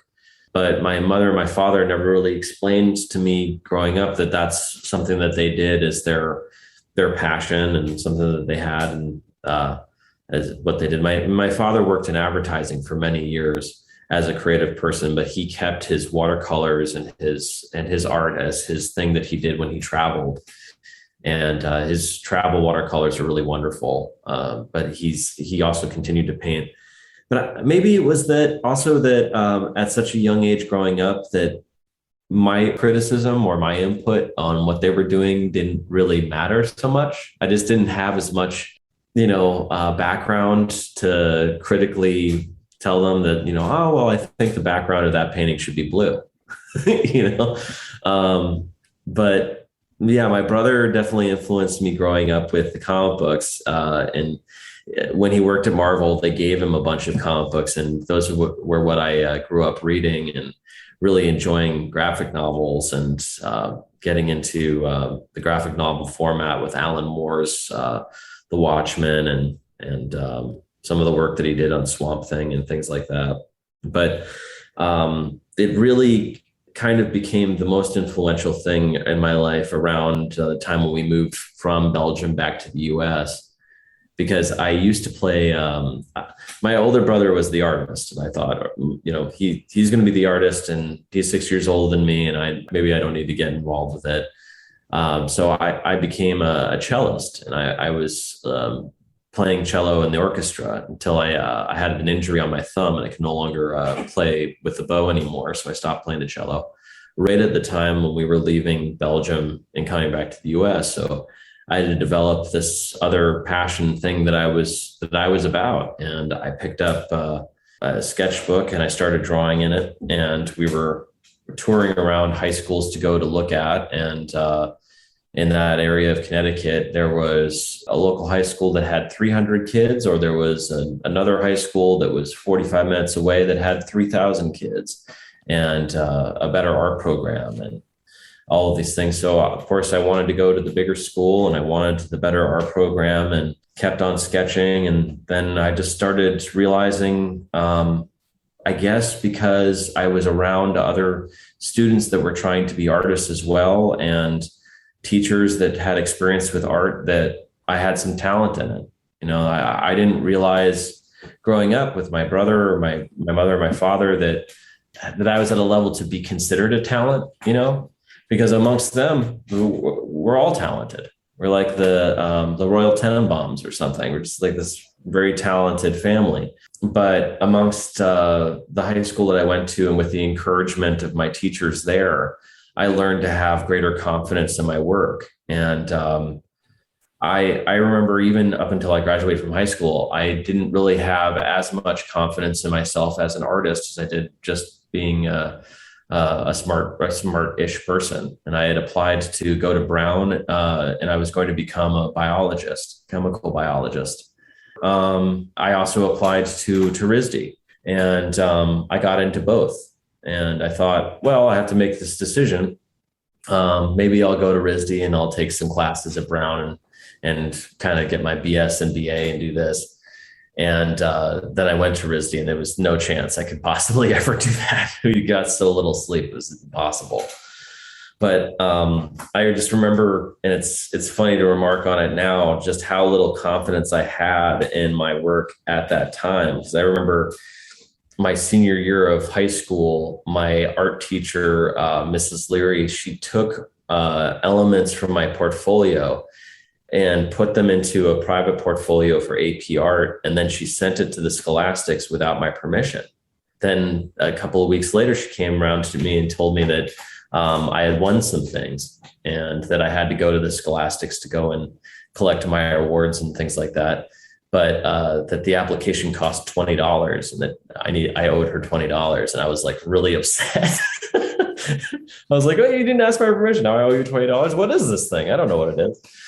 And I went up to Hartford for the Scholastic Awards. And I used to write poetry a while ago. And this is just some flavor text. So when I wrote poetry a while ago, my mom wanted to encourage me to do it. So she sent it into a thing that was going to publish it into a book, but then each book cost $90 or something to buy it. So it's a scam, it was just a scam. And so for some reason, I had it in mind that the Scholastics were the same thing. I thought, oh, this is just a scam. I'm going to go up there. They're going to hand me some paper award, and I'm going to, have to come back up and grab my work, and it's an hour away, and blah, blah, blah. So I was just grumbling the entire way I get up there.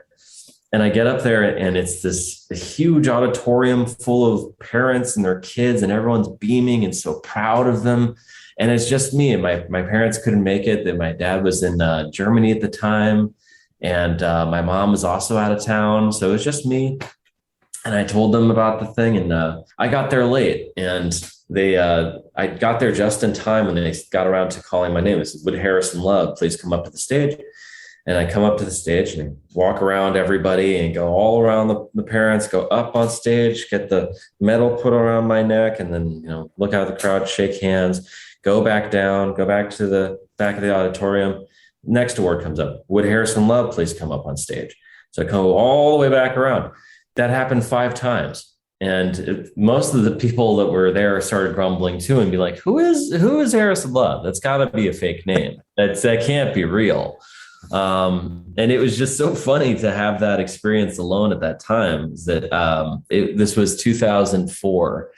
And I was the most awarded student in state scholastic history in Connecticut at that time, winning 5 awards, 4 gold keys, and an American Visions Award for my first book, and that I wrote and illustrated. It was called A Changed World. And the book traveled for 2 years around the US and then came back to me after that. It was on display in DC for a bit. But that was kind of the first time I really had a breath to myself to see these other students from other high schools with their parents next to their artwork, taking pictures, and just me quietly by myself looking at this and going, maybe I should do this. I don't know. Maybe I should do this thing. I love doing it. I know that I'm going to do it anyway. And RISD is one of the best art schools in the world, and I'd just been accepted to it. And I just thought, okay, I'll give it a try. And if it doesn't work, then it doesn't work. But I just kept on getting different successes, reaching different successes in my art career over time. And I was working in many different styles before, just kind of like now. I talked about a lot of different ideas that I've been working on. And I think that that's maybe the unique thing about me that sets me apart from some other artists is that while a lot of artists get discouraged to try to have a rhizomatic interest in things and to be all over the place, or to paint one way and paint this way and this way and this way, most artists are encouraged to pick one style and to do that thing, and to keep doing that thing and keep doing that thing, keep doing that thing, keep doing it. And for me, that would bore me to tears. So I decided to just, keep being myself and produce other things I think were creative, do work for different companies, and keep on producing artwork. And when I went to RISD, I was doing the same thing. I took internships in Tokyo and in Shanghai in advertising agencies as a creative and designer, and worked on some famous campaigns over in Tokyo and in Shanghai for the Beijing Olympics. And at the same time, I would come back to the US and I would do art shows there as well, when I could find spaces to go and do them. But when I would return back to the US, I would always rededicate myself towards painting. But I was painting in a very different style than the style I'm doing now. Back then, I was more painting in a painterly, atmospheric kind of somber oil paint, where I was very much into trying to put fog and water and reflections into the work, and things that were requiring of a much more illustrative kind of style. And that kind of brings me around to how I came upon this style that I work in now, is that I was working one night, and I'd never really had artist block or any time where I couldn't figure out what I was going to make. But I was going to prepare a new canvas with some gesso and to prepare for something, and I hadn't figured out what I wanted on it. But instead of doing it the normal way, I decided that I wanted to do some ink work on the canvas, the raw canvas, to begin with. So I did an ink drawing, and I didn't try to draw anything in particular. I just tried to justify all the shapes and to justify it, and to get it balanced. And I kept on trying to fix it and fix until it eventually became this hot mess. I couldn't fix it anymore, all ink and canvas. And I thought, all right, well, that's done. And then the morning I came back to it and I started gessoing it the way I was going to, but I didn't cover the spaces. I decided to just paint in the areas I didn't like of the ink drawing. And then in a couple of hours, I was looking at it. I was like, I don't know what this is, but I really like it. You know, I can't readily identify what style it's from, but I like it. It was kind of a combination of calligraphy and graffiti. And I brought it into class at RISD to go and get a critique. And I can't even remember what the assignment was. I was an illustration major, so the assignment had to have been something pretty specific. But again, as a student at RISD, I was always constantly trying to just bend the rules a little bit to get the work out of it that I wanted to do. But I brought this painting in. The first ones of my abstract paintings that I had made, I had started out abstractly and then gone into realism, then surrealism, then kind of a fusion of that, and then now back to abstraction. So it's black and white abstract. I bring it to them, to my teacher before the class to go and look at. And everyone was just kind of like uncomfortable in their seats and we're kind of avoiding, addressing it. And I thought, man, this is bad. It must be really, really bad. And then my teacher, about 3/4 of the way through the critique, said, "Who made this one? Who made this one?" And I said, "No, I did." And he goes, explain to me how you did this. And I did it this way. And these are my thoughts on it. And he just folded his hands over and he goes, "You son of a bitch." And then all the other students were like, "Yeah, it's like you found something and we're going to spend so much time trying to find something of our style. And you just have it. You just got this thing." And I remember that and just laughing and feeling so overjoyed and just feeling like I had been welcomed into this group as like a legitimate, you actually have vision and are super creative. You're not just, a dog doing the tricks and getting treats and doing this stuff. And, you know how to bark. And I'm like, yeah, like I do these things. And that really generated everything in the work past that. And that must've been 2006 or so. And I just kept on making work from there. And it has developed now into this bright futurism, which is still a combination of calligraphy and graffiti styles. But through serendipity, it kind of smashed me into meeting this art collective, the NYC Art Movement, and trying to do the same thing, trying to look at vandalism and graffiti as schools of calligraphy. And some of them are some of them aren't talented at all and are just learning.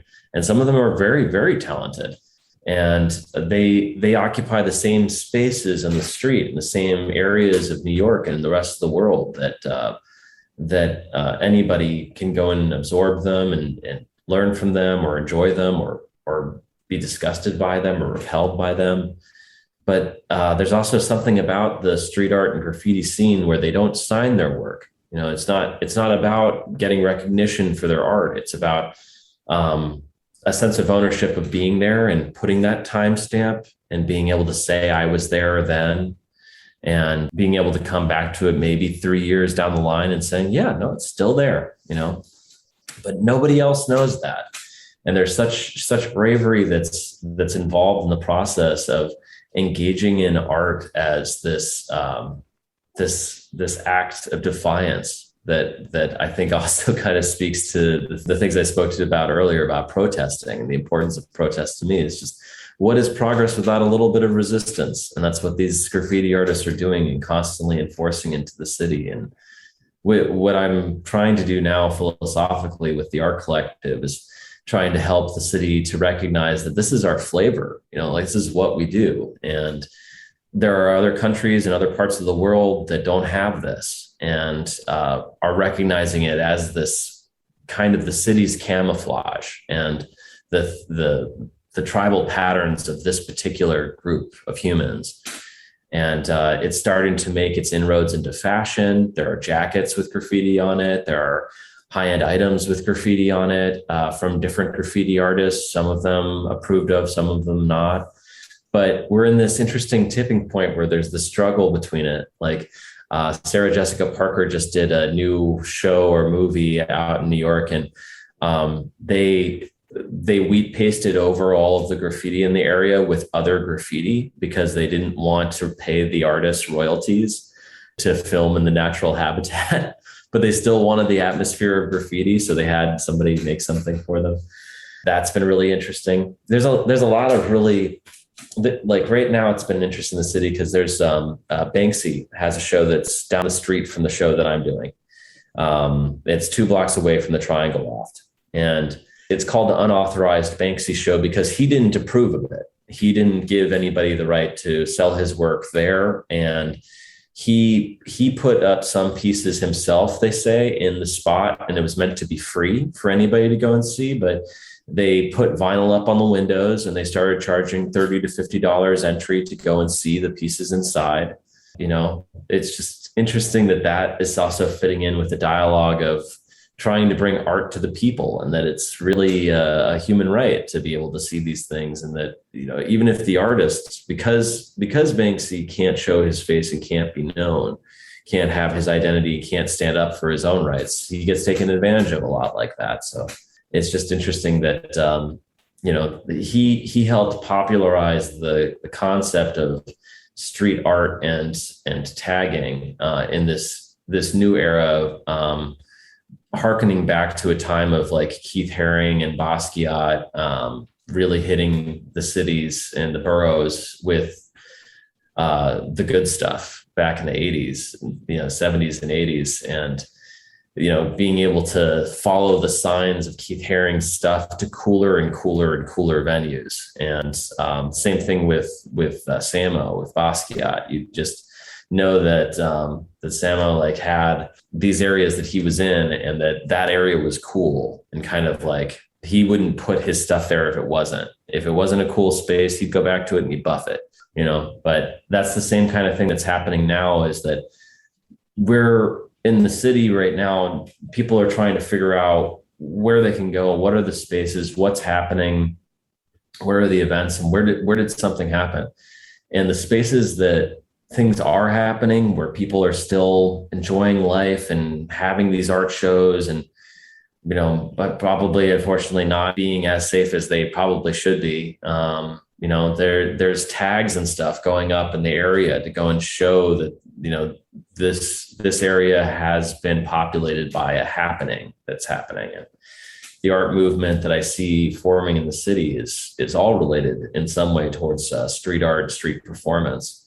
And one of the experiences I had in my international travel that also informed this understanding about graffiti sensibilities is that when I lived in Singapore, they have very strict rules on what kind of artwork can be produced inside the country. They're a very strict country. I mean, you may have heard if you chew gum in Singapore and spit it on the street, you can get caned and things like that. That isn't really true anymore. And there's a good reason behind the chewing gum thing, was actually that they had a water filtration system in Singapore, and gum was literally the thing that would gum up the works of the water filtration system. So they made it, you know, that illegal. But now it's completely legal to chew gum in Singapore because it's good for you. It's good for your teeth. So they can't outlaw it. But the restrictions on art are actually rather strict. Those being that there's no profanity, no nudity, no violence, no graffiti, no anti-governmental speech or performance. I think that's it. And it's very restrictive. So pretty much only classically formed art that doesn't portray nudity or sexuality of any kind, and no provocative stuff. And I did shows there a while ago. It was just interesting that they didn't allow graffiti, they didn't allow protesting of any kind. So the people's ability to be able to voice their opinions publicly was restricted. And I remember we did this one show that was based off of the anniversary of Stanley Kubrick's The Shining. And it was around Halloween. We were going to do this show, and we had all these international artists that were coming to go and do it. And I was participating in the show, and I knew the curator. That's why he was the head of Cult magazine with a K. And we opened up the show at the Old School Gallery. And I remember when we were opening up the show, 4 guys in suits came into the show and shut it down and said, we have to approve of all the artwork in the room before we allow you to open the doors. I just looked at the curator and he said, no, okay. Yeah, no, that's perfectly fine. And I asked him, like, what's up? And he said, that's the Censorship Bureau. They're here to make sure that we didn't make anything that's too provocative inside of the space, and that it wouldn't elicit a violent response or some kind of upset.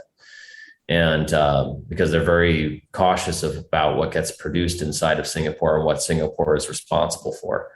I said, okay, so that's interesting. So these guys looked over the work and they came back out to us and they said, all right, so the fountain of corn syrup blood, can't run that. Can't have that. No. The yellow boots that have bones sticking out of them, can't have that piece in there.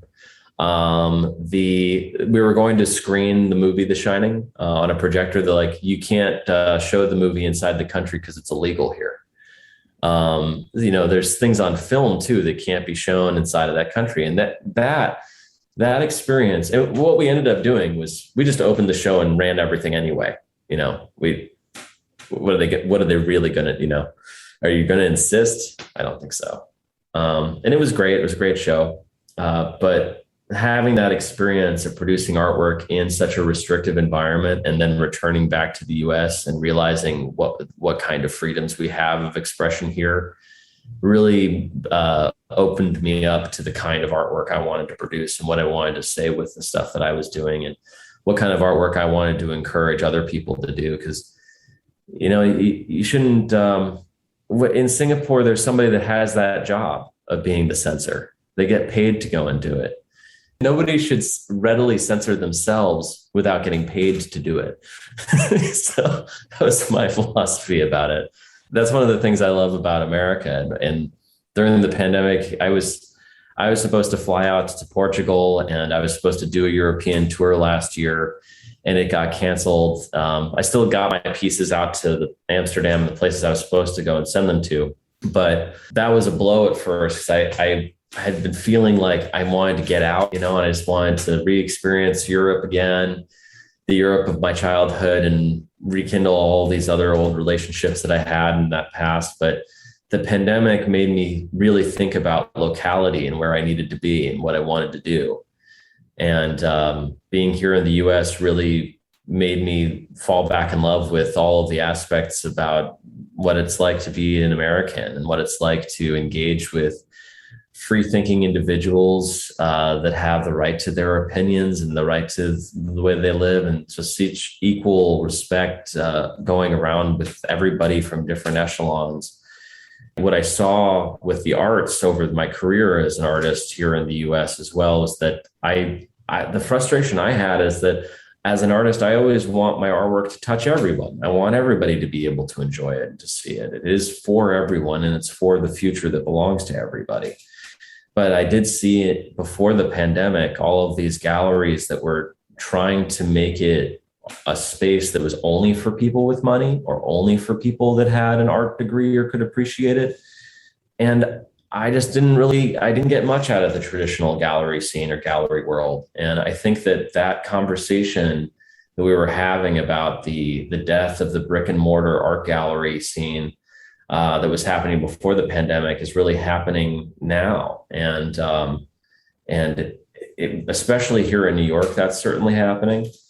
That's why it was so interesting to have met you guys with the podcast, because when I sent work out to Cohen Gallery in Denver, and I was just building the gallery, and they were just building, Krista was just building the gallery out, and it was going to be a female-run art gallery and art collective.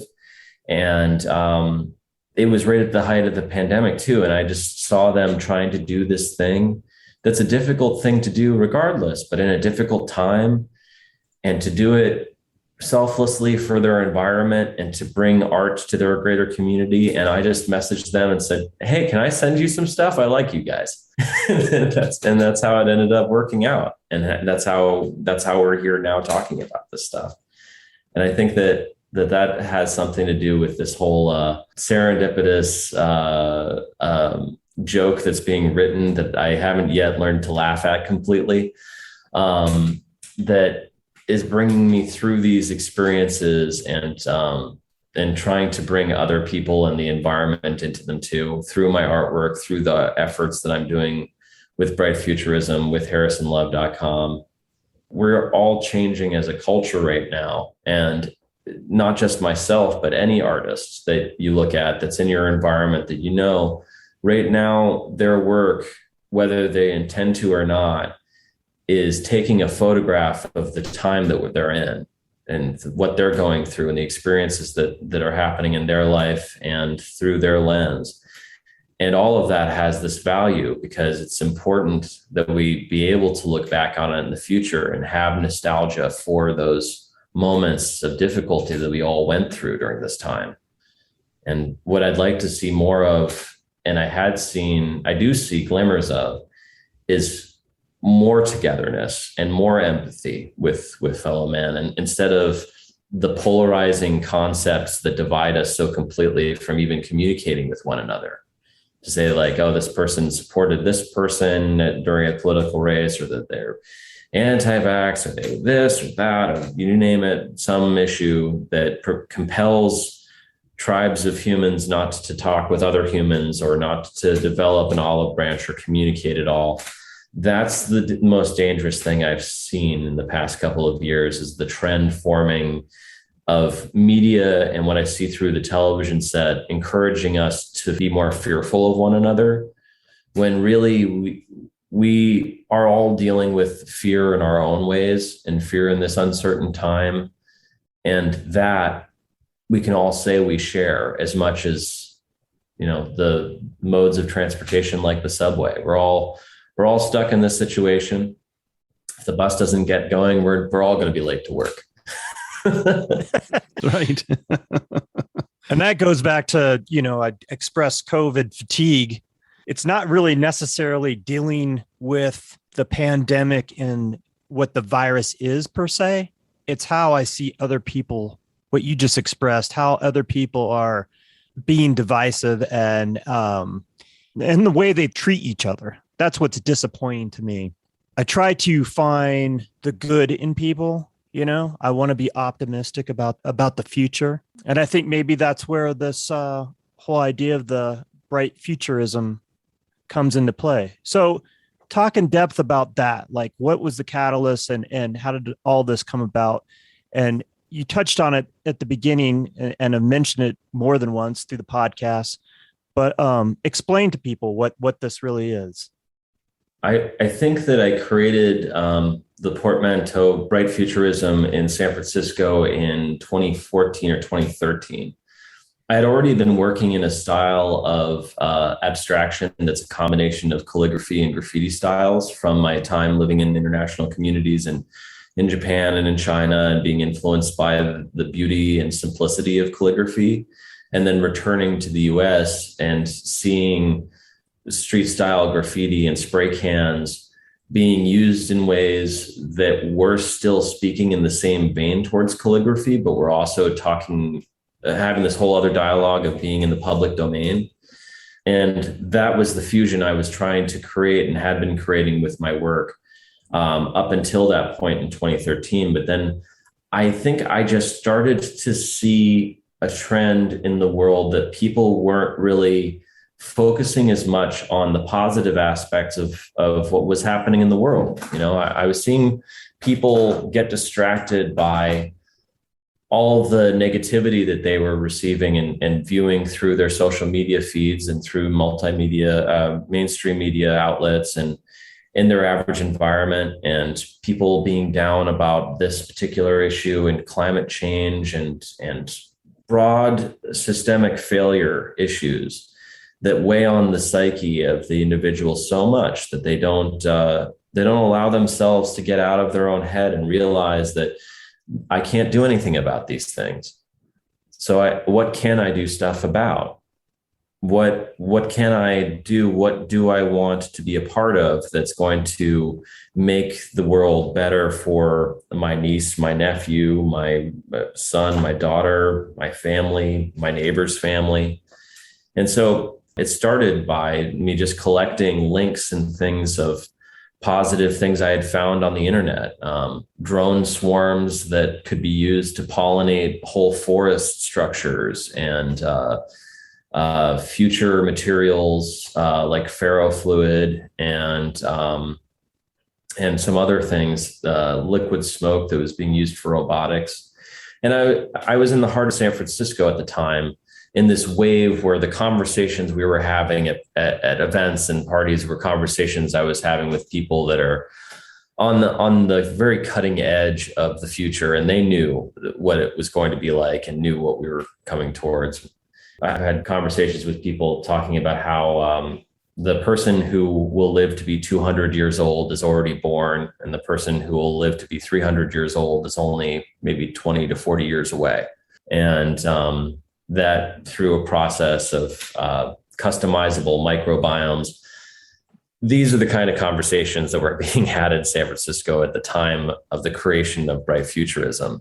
And I wanted to start doing work that was about positively reinforcing people's outlooks about the future and bringing beauty into their life, but also trying to instill in them a sense of hope about the progress of art history, that they were still seeing innovation happen in the field of art, and that they were still seeing new thoughts being brought in and not the strict regurgitation of the same old thoughts issued again and out and again.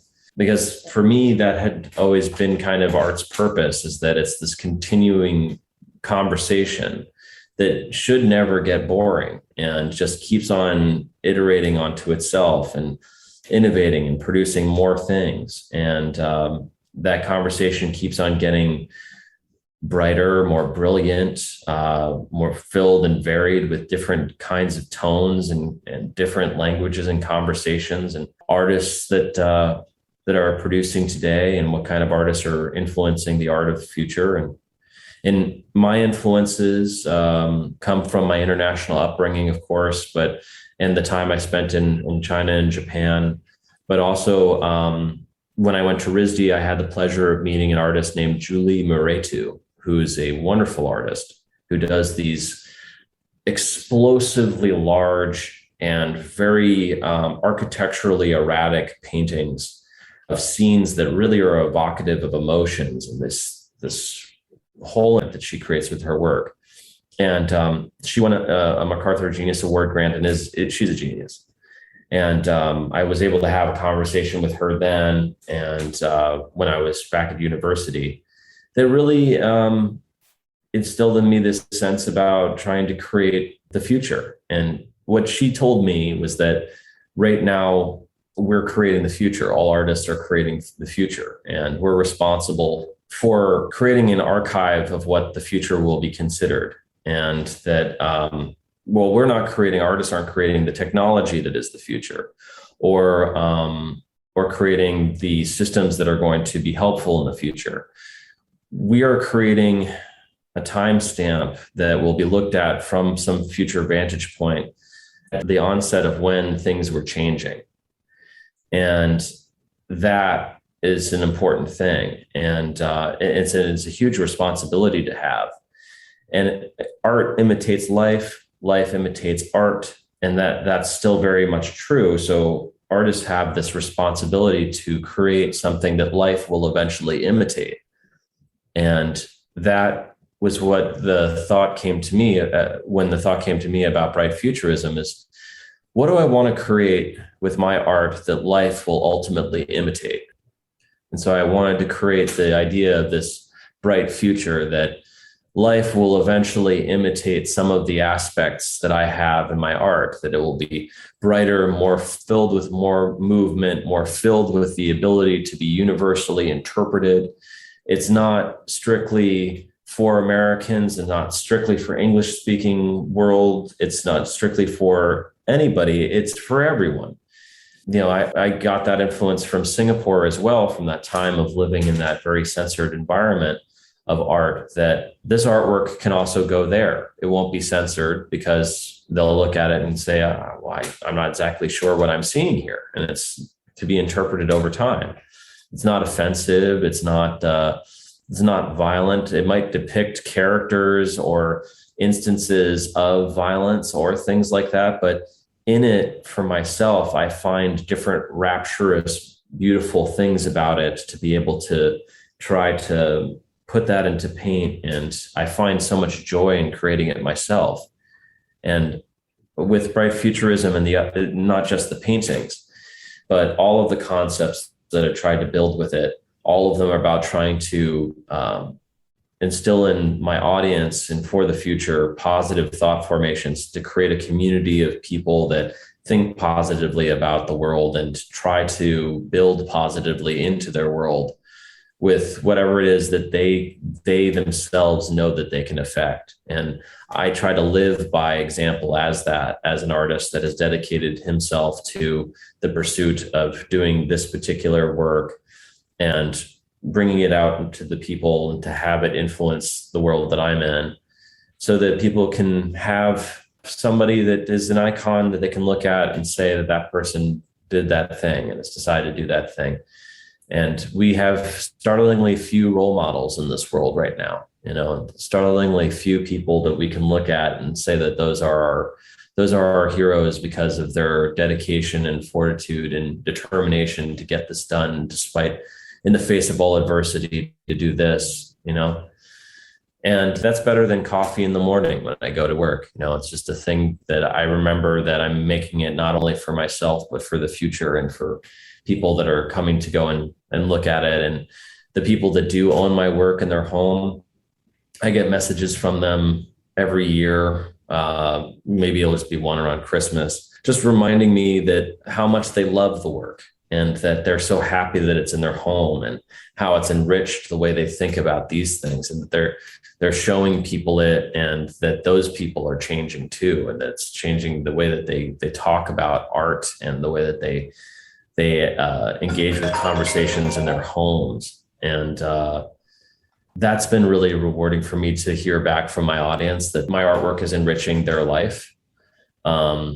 And in many cases, it's not just the pieces that they bought, but the pieces that they're seeing me produce now, that on my Instagram or on my webpage, that they're like, wow, that new piece you saw is that you built is so different from the one that I have of yours, but I can totally immediately tell it's you, And I have other friends that have seen some of my work that I've done, graffiti pieces and stuff that I've done out in the streets, that will say, I think I just passed a mural of yours. And I'm not sure. I wasn't sure. Then I thought it looked like your work. And then I turned around and then I decided to look at it closer. I found your signature on it. Well, yeah, no, that's fine. That happens with my friends in San Francisco a lot, because I have a mural that's on 18th and Dolores, right next to Dolores Park. And that too, I'll speak on briefly, because that was interesting. Is that there's a mural that's called the Mural of Possible Futures, that's on 18th and Dolores, that I built for a client. And it talks about the possibility of a dystopic future and a utopic future. On one side, the left-hand side of the mural is the utopia, and it builds through a period of confusion into a dystopia. And the concept is that we have this choice of seeing our world in different futures, the mural of possible futures. You can either choose to think positively and move towards a sense of universal brotherhood and utopia, or you can think negatively, admire yourself in negativity, and think towards this deterministic failure of all systems. And the middle ground is this confusion. And the confusion is represented by all of these people running naked through a forest at night. And the forest is on fire towards the dystopic side, and the forest is cooling in moonlight on the utopic side. And all these people are just kind of rushing around, and it was a very difficult but very accomplished mural that I created there. And that as well kind of that's up on brightfuturism.com, right now in the mural section of the drop-down menu. But that was one of the first times that I was painting and creating a piece that was about the concepts of bright futurism as my choice. My choice is to think the utopic side and to try to guide people towards seeing things in the utopic side of things, and to not get so caught up in the negative reinforcement of what feels more real. It feels real to say, isn't this getting harder? Isn't this impossible? How are we all going to get along and survive in this world with this going on and this going on and this? But really, it's about quieting all that down and realizing that you have the choice. You have the choice to take in and be precious with what you take in, and be equally precious with what you put out into the world. And that's what I'm trying to do with Bright Futurism, is to be precious with what I put out, and just trying to be positive about all of the different choices and aspects that we have and across our lives. All of us are different. All of us live and have different histories. All of us have different families and different histories with that. But we're all living in this same system, and we're all capable of succumbing to our depressive thoughts and disabling thoughts that would make you think that you shouldn't get up in the morning, or what's the point of going to work today or doing that thing. But it's so important to engage with your fellow man, because you might have the chance to say something, even a compliment to somebody, that will transform their day, transform their week, their month. That might be the thing that they remember, that gets them out of bed, that gets them to go back to work and motivates them to go and do things. So I tried to create an art movement that instills the principles of trying to get people to breathe more possibility and positivity into their world and into their networks, and to choose what you share. If you share negativity in your environment, you'll get negativity right back. You'll get an echo chamber of negativity, and people that say, oh yes, isn't that terrible? Isn't it horrible that this worked? Oh, that person's terrible. This is terrible. Because that's addictive, and we empathize with each other most in the wake of tragedy or in the wake of hardships. But if we choose to share positive things within our network, you won't hear it that often, but every now and then you'll hear a thank you from someone. And that really has such tremendous value. Well, that's what I love about your work, is I don't get a negative feeling from it. It's very positive. It's very bright. It's some appear to be very open and welcoming. And I love the fact that really you're approaching this with purpose, with vision, and on point. And I just admire that. And I think you're doing fantastic work. Well, thank you very much, Wes. Did you see the work at the Cohen Gallery too? I have not been down to Denver in a while, so I have not seen that. But how long is it going to be down there? I think it'll probably be up through this month, definitely through the month of September, probably into October. I might send them some fresh work next month, because I do have some things here that I'm working on. But I'm really just waiting to hear from them. They've gotten a lot of positive feedback since their opening. So I'm just delighted to see them with their posts and what they keep on having in and out of the shop with their different events. But yeah, if you get a chance, go and see it if you can. Yeah, I'm hoping to be down there at the end of September, like the last weekend of September. If it's up, I'm going to try to make it in there and spend some time with it. But what I'm seeing on your website and Instagram, boy, I really love your work. I love the abstractness of it. Oh, thank you. Yeah, I just did a mural at the Clockwork Gallery in Chelsea a couple of days ago, and that's been getting some really good feedback. Everyone's comparing it to Keith Haring's rooms and stuff. And what I like about that install is that it's visible from the street. It's just a shop window, so people walking by still get the same experience of seeing a full environment of stuff. And that's up on my Instagram at Bright Futurism. Yeah. Wes wanted to talk about this piece. Talk about this a little bit, Harrison, off your Instagram. Oh, okay. Yeah, that's a portrait that I made, a self-portrait of myself. This was during a period of time before I had discovered the abstract modalities of my work that I work in now. It's called Monday, and it was about kind of a complex thought of having to get back to my studio on a Monday in a house that I was living in Providence, Rhode Island. And there was just this wonderful light that would come down this staircase banister that I wanted to go and try to depict. And I remember at this time too, as I was saying earlier, whenever I got an assignment in my illustration classes, I always bent it a little bit to get what I wanted out of it and to make whatever painting I felt like making. And at this time as well, there was a student that we were both challenging each other and alternating, where I would paint one assignment and he would draw the assignment. And then I would draw the next week and he would paint. And I believe this was one of the ones where it was my turn to paint. And I took that opportunity to do this oil painting, which was more of a study of the different reflections of light and the atmospheres of above, below, in and out of a room that's behind the character. And what the self-portrait is going through in the portrait is about considering all of the things that are happening just outside of my door that I have to go and interact with. And I have to go into that world. I have to get up and it's Monday and it's time to go. And this little time to myself on the stairs, tying my shoes before I get out the door is the moment I have to myself. And so I'm just going to take this in and sit here and enjoy the different, aspects of that.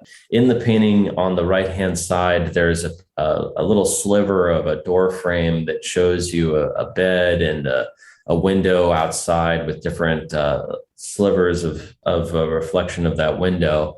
And I used the golden ratio for the setup from the window to the space that's used for the sliver to the space to the banister and then the larger square. And it's meant to draw you in to that space and to kind of draw meaning into whatever that light is that's coming in through the window. And for me at that time, it was just that there were a lot of things that were going on. I was overwhelmed by things that were happening in the socio-political environment at that time in 2007. And I was also just, thinking about all sorts of things, but it was really about, what am I going to do to go outside that door today? What do I have to do to get myself motivated to get outside and to go and do these things? And that's what I tried to capture in that painting in particular, Wes. Yeah, it's a beautiful and very contemplative. I love that piece. And then what's surprising when you play the video, I love the movement that you've created from that oil painting. Yeah. So talk about that process, because you've taken a piece that you already done and then you add this movement element to it. During the pandemic, and you'll see the timestamp on this particular image is 2019, I started to realize that I had to quarantine and I had to work from home. And so I had to work from my computer. So I started to put animation cycles into the paintings, where I tried to define where the light was coming from and to make them more engaging as moving images. And of course, now we're living in this interesting time where NFTs are this thing, and I could make an NFT out of this and sell this as an NFT. But I haven't really gotten into that so much. I have for myself, before the creation of NFTs, I had allowed art buyers to buy my work for Bitcoin, Ethereum, and Dogecoin. And I would actually offer them APR back on any gains that were made in the trades before it was converted into US dollars. But it sounds like a complicated process, but it really wasn't. And then now there are NFTs, which are essentially the same thing. The ability to buy the digital image and to have it accrue value over the times that it's traded amongst different groups. That's been kind of an interesting trend too, that I'm still working with and working into Bright Futurism, is how NFTs are going to have this play in terms of bringing accountability into the art system. But in this particular animation, I decided to painstakingly go through the different rungs on the banister and get the colors around the character to have the light from the top part of the upstairs kind of bathe the character in resonating light. Yeah, it's exquisite. I love it. I love that a lot. So Harrison, you work both traditionally and digitally? Yes. Yeah, I work both. Well, my paintings are paintings. They're strictly from just working in traditional mediums, and most of the time they don't include a sketch or a drawing beforehand. They're mostly reactive off of the marks that are being put down, like composed jazz, where it plays off of the previous notes. That's very similar. That's the kind of process I use in my traditional painting methods. But I do also combine digital techniques sometimes, not just with the technological projects we talked about earlier, but with there's a dance performance piece that I created called The Dance Within Fleeting Dreams that's available up on Vimeo. That is a combination of a dance that I choreographed and designed, and a projection of an animation that I created that is projected from the front-facing projector and a top-down projector that encases the character in an environment of my shapes and my work. So I had to use a digital process to create those animations. There are some videos that are up on YouTube as well, that are on my channel, the Harrison Love channel on YouTube. But they're also available through harrisonlove.com more easily, I think, that are animations that I had created when I was at RISD. Some of them I created actually at Brown when I worked at their CIT lab, using an early prototype of Google Tilt Brush. I had made some sculptures and animations in 3D and using visual effects. I think that the digital tools have definitely affected the way that I make things traditionally. And these animations that I've been putting on top of the static images, like the one of the Monday painting, is something that I'm interested in trying to do, because I see them getting readily traded online, and I find them in different places that I didn't place them, that people are using them to communicate with one another. And I have an interest in trying to, for example, get some of my paintings made into GIFs that are animated and then put into a GIF keyboard for Facebook, Instagram, and other things. So you'd be able to search love or search futurism and find my stuff, and then be able to just send those to people. And that isn't my interest for personal gain. It's for well, I guess that is personal gain. It was just the idea that I wanted to be able to influence language, and the way that we're using digital language now is mostly through GIFs and animations and emoticons and things like that. So that was the concept of trying to digitally manipulate the paintings that exist physically, is that when they're online anyway, I wanted them to be tradable and to be used to communicate something. And if they're in motion, then people will use them more often. I want to talk about another piece here. And before we do, you work in oil, acrylic. What all do you do with your painting? For the most part, when I do large, colorful abstracts, I like to work in oil because there are different techniques that can be used to create unique structures in the paint itself. Yeah, like that painting, The Celebration. That is an oil painting, completed in oil. But there are other works that are on my website as well that are acrylics. I would say that the way to be able to tell which one is acrylic or which one is oil, if I haven't indicated them or labeled them on my websites, is that if it's a large format and large shape built canvas, then it's usually acrylic, because I need the marks to dry fast enough in time and not drip. And I want to be able to work and complete the piece relatively quickly, because it involves a lot of body movement.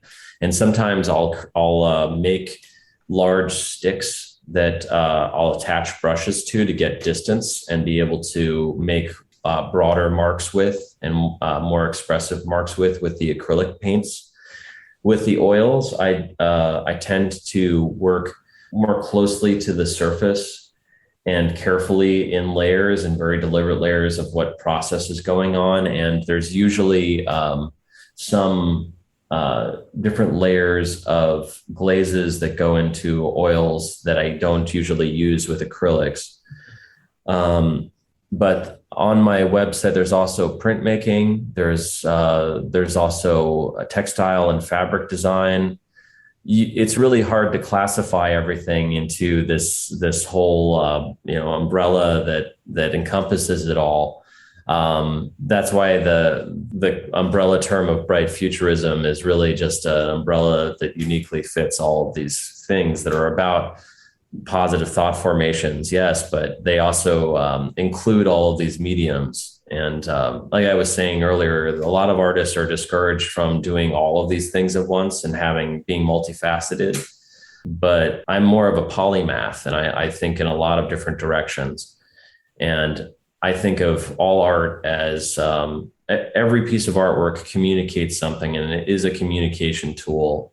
And every medium is some language and some form of being able to communicate. And I wouldn't want to restrict myself on being able to communicate about any subject. So whenever I'm working and trying to begin a piece, I often ask myself, what material is best going to communicate this piece? And that's why some of them are acrylics and some of them are oils. But I would say that for the most part, when I paint in oil. I love that you embrace all of that and you choose the materials that best meet your goal at that time. I love that idea that you're not stuck on any certain thing or certain way of doing things. That really resonates with me. So this piece that you can find on Harrison's Instagram, this is called The Celebration. And if you scroll down, it's a very colorful piece. Talk about this, if you would. Yeah, sure. So am I allowed to swear on the podcast? Absolutely. I did in the beginning. You betcha. Okay. So originally this painting was entitled The Celebration We All Fucking Deserve Right Now. And it was based, I created it during the pandemic, and it was right at the beginning. And I was thinking about, how we aren't going to be able to be in close quarters anymore. We aren't going to be able to have these, your back is stuck against somebody else's back, and this feeling of claustrophobia next to other people and elbows and stuff. And I thought about the concerts that I've been to, the events that I've been to in the past, and how fortunate I had been to have experienced those kinds of experiences before.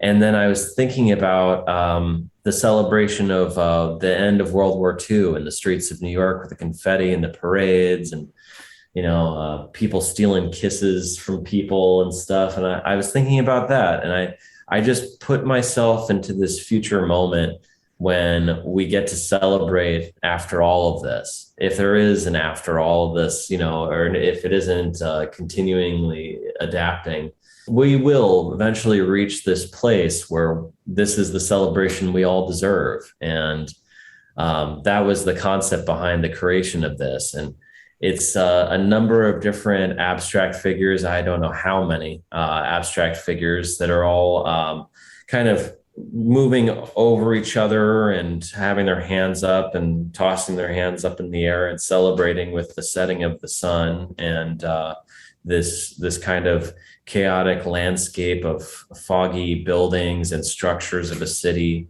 But it's this whole evocative landscape of people celebrating. And that's what I was trying to convey with the amount of energy that's in there. There's a lot of energy inside of that painting. And it's just people of all races, all creeds, all nations celebrating the end of a long period of without light, and I thought of the sun in this particular painting as the light at the end of the tunnel that people see. But in this, it became more of a very beautiful, unnatural satellite of the sun that's just setting on the horizon, and people are celebrating and in such an excellent mood, realizing that the sun will rise again tomorrow, and that's what the celebration, that particular painting is about. It was It's stunning. Thank you. It's made in 2019. No, it's made in 2020, and it is oil on canvas. It is 65 by 34 inches. Wow. And is this piece sold, or is that still in your? That's still available. Yeah. Okay. It just came down from a show at the Triangle Loft, and now it is back in my holdings. I'm actually staring at it.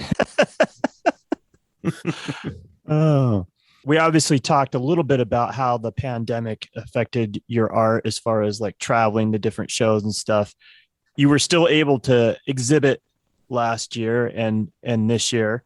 How were your sales for 2020? How did you do? Did it affect your sales at all? Oh, yeah. I mean, it certainly affected the ability to be able to send my work and to travel with my work out to the different places.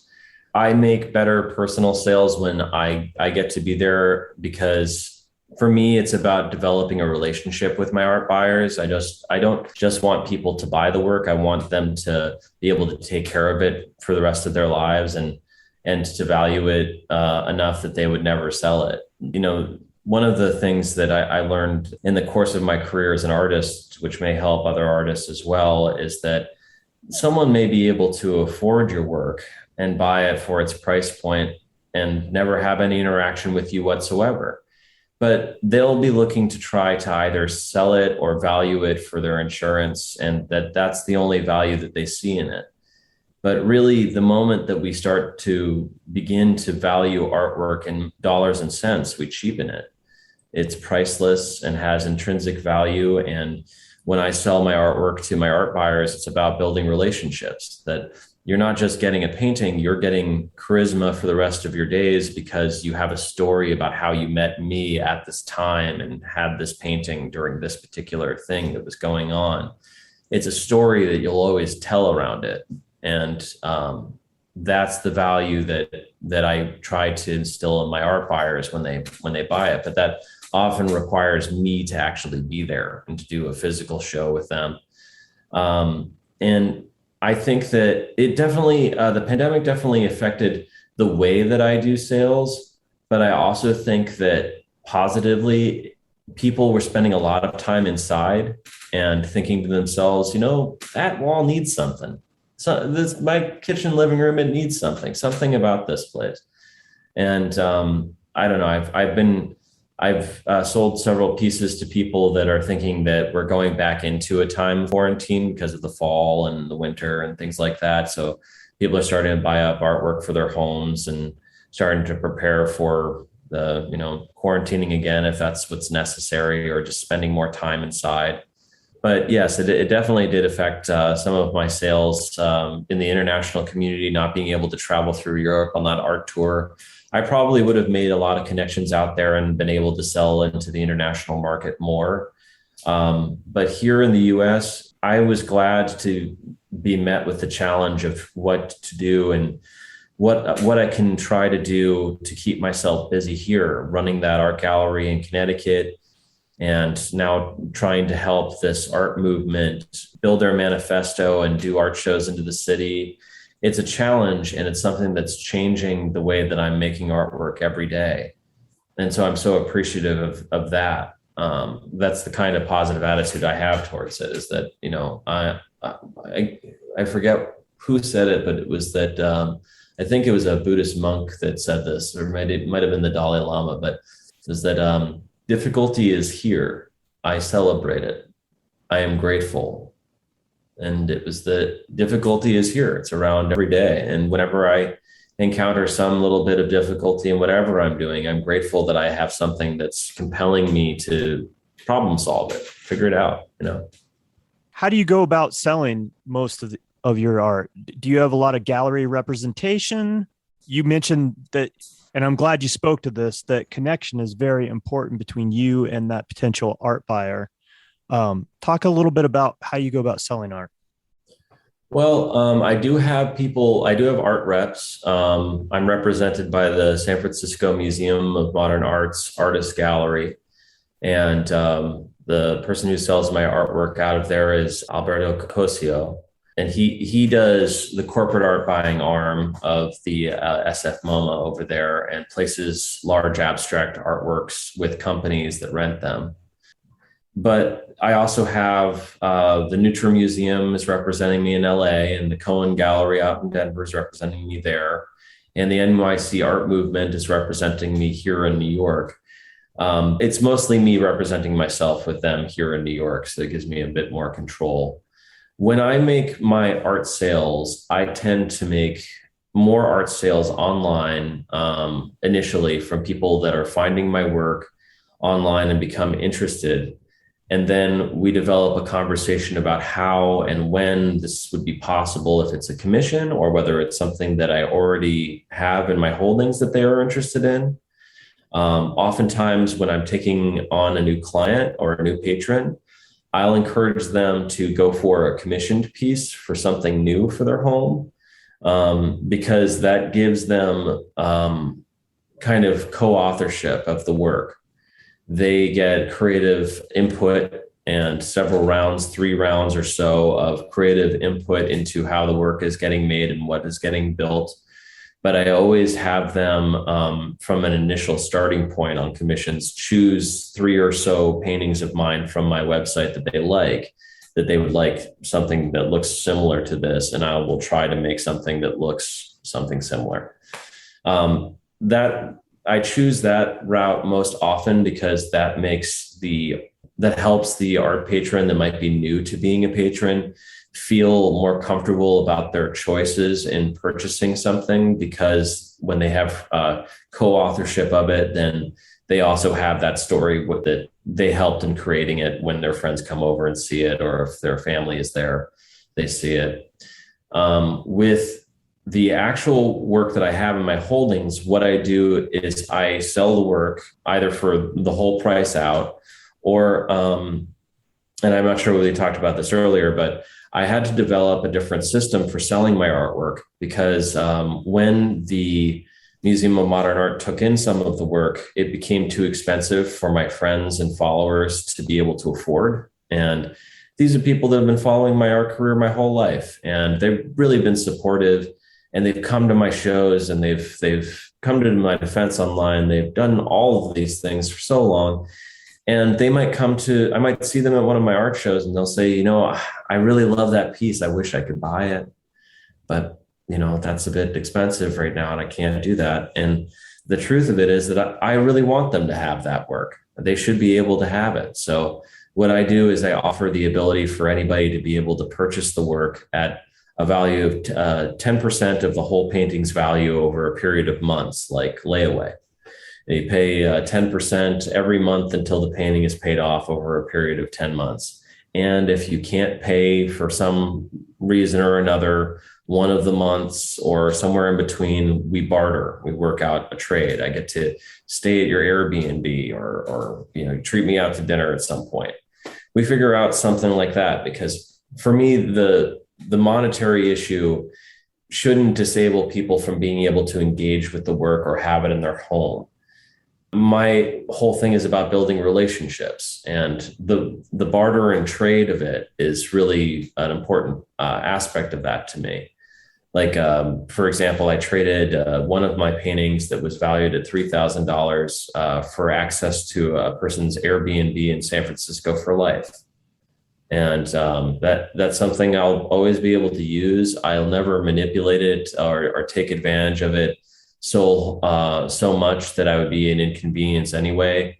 And they get to have a lovely piece of artwork in their home, and everyone that comes in to use that Airbnb loves it. So I appreciate little things like that too. I have at this moment, I have 2 restaurants in San Francisco that I still eat at for free for life because they just have my artwork up. They don't own it. They just have it. And I liked working that deal too, because then I can send my art buyers to those restaurants to go and get a free meal on me and see some of my work and then consider.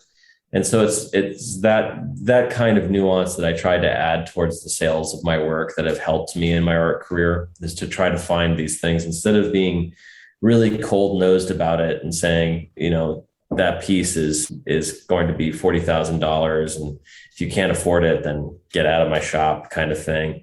I just feel like money doesn't build relationships, and I need my art buyers to be accountable as much as they need me to be accountable, and to follow through with what I do. So I try to build relationships with my clients. And I actually had a art sale 2 weeks ago to a guy in Long Island, who had seen one of my paintings in a factory space up in Connecticut, a very large painting, and he was directed to, it was a mural of mine, and then he was directed to my website, saw a painting on my website that he really responded to, and he said, I'm new to buying art, so I don't really know how this whole thing works, and this is the first big art purchase I'm making, and I could sense that he was nervous about it, and I liked the way he sounded, and I liked his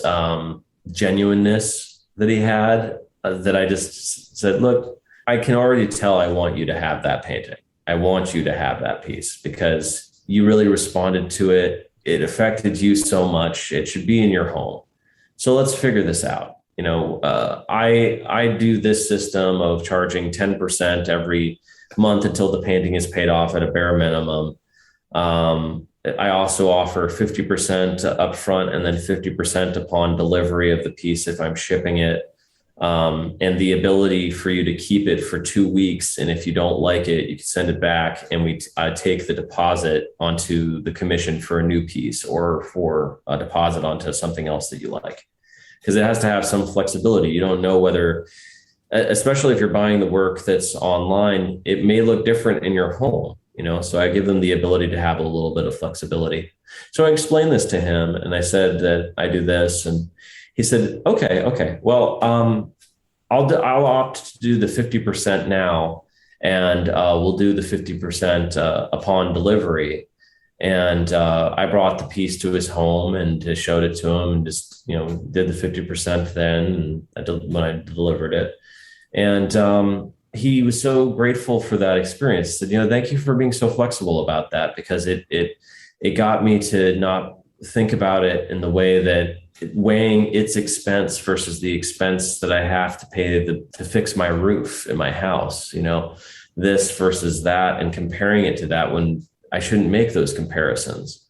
I know that I love this piece and I want it in my home, and now it's part of it, and you're part of it. And he gave me 2 jars of peaches from his garden, and 2 jars of jam, and I got paid in full for the paintings. But I'm telling you, those peaches and those jars of jams,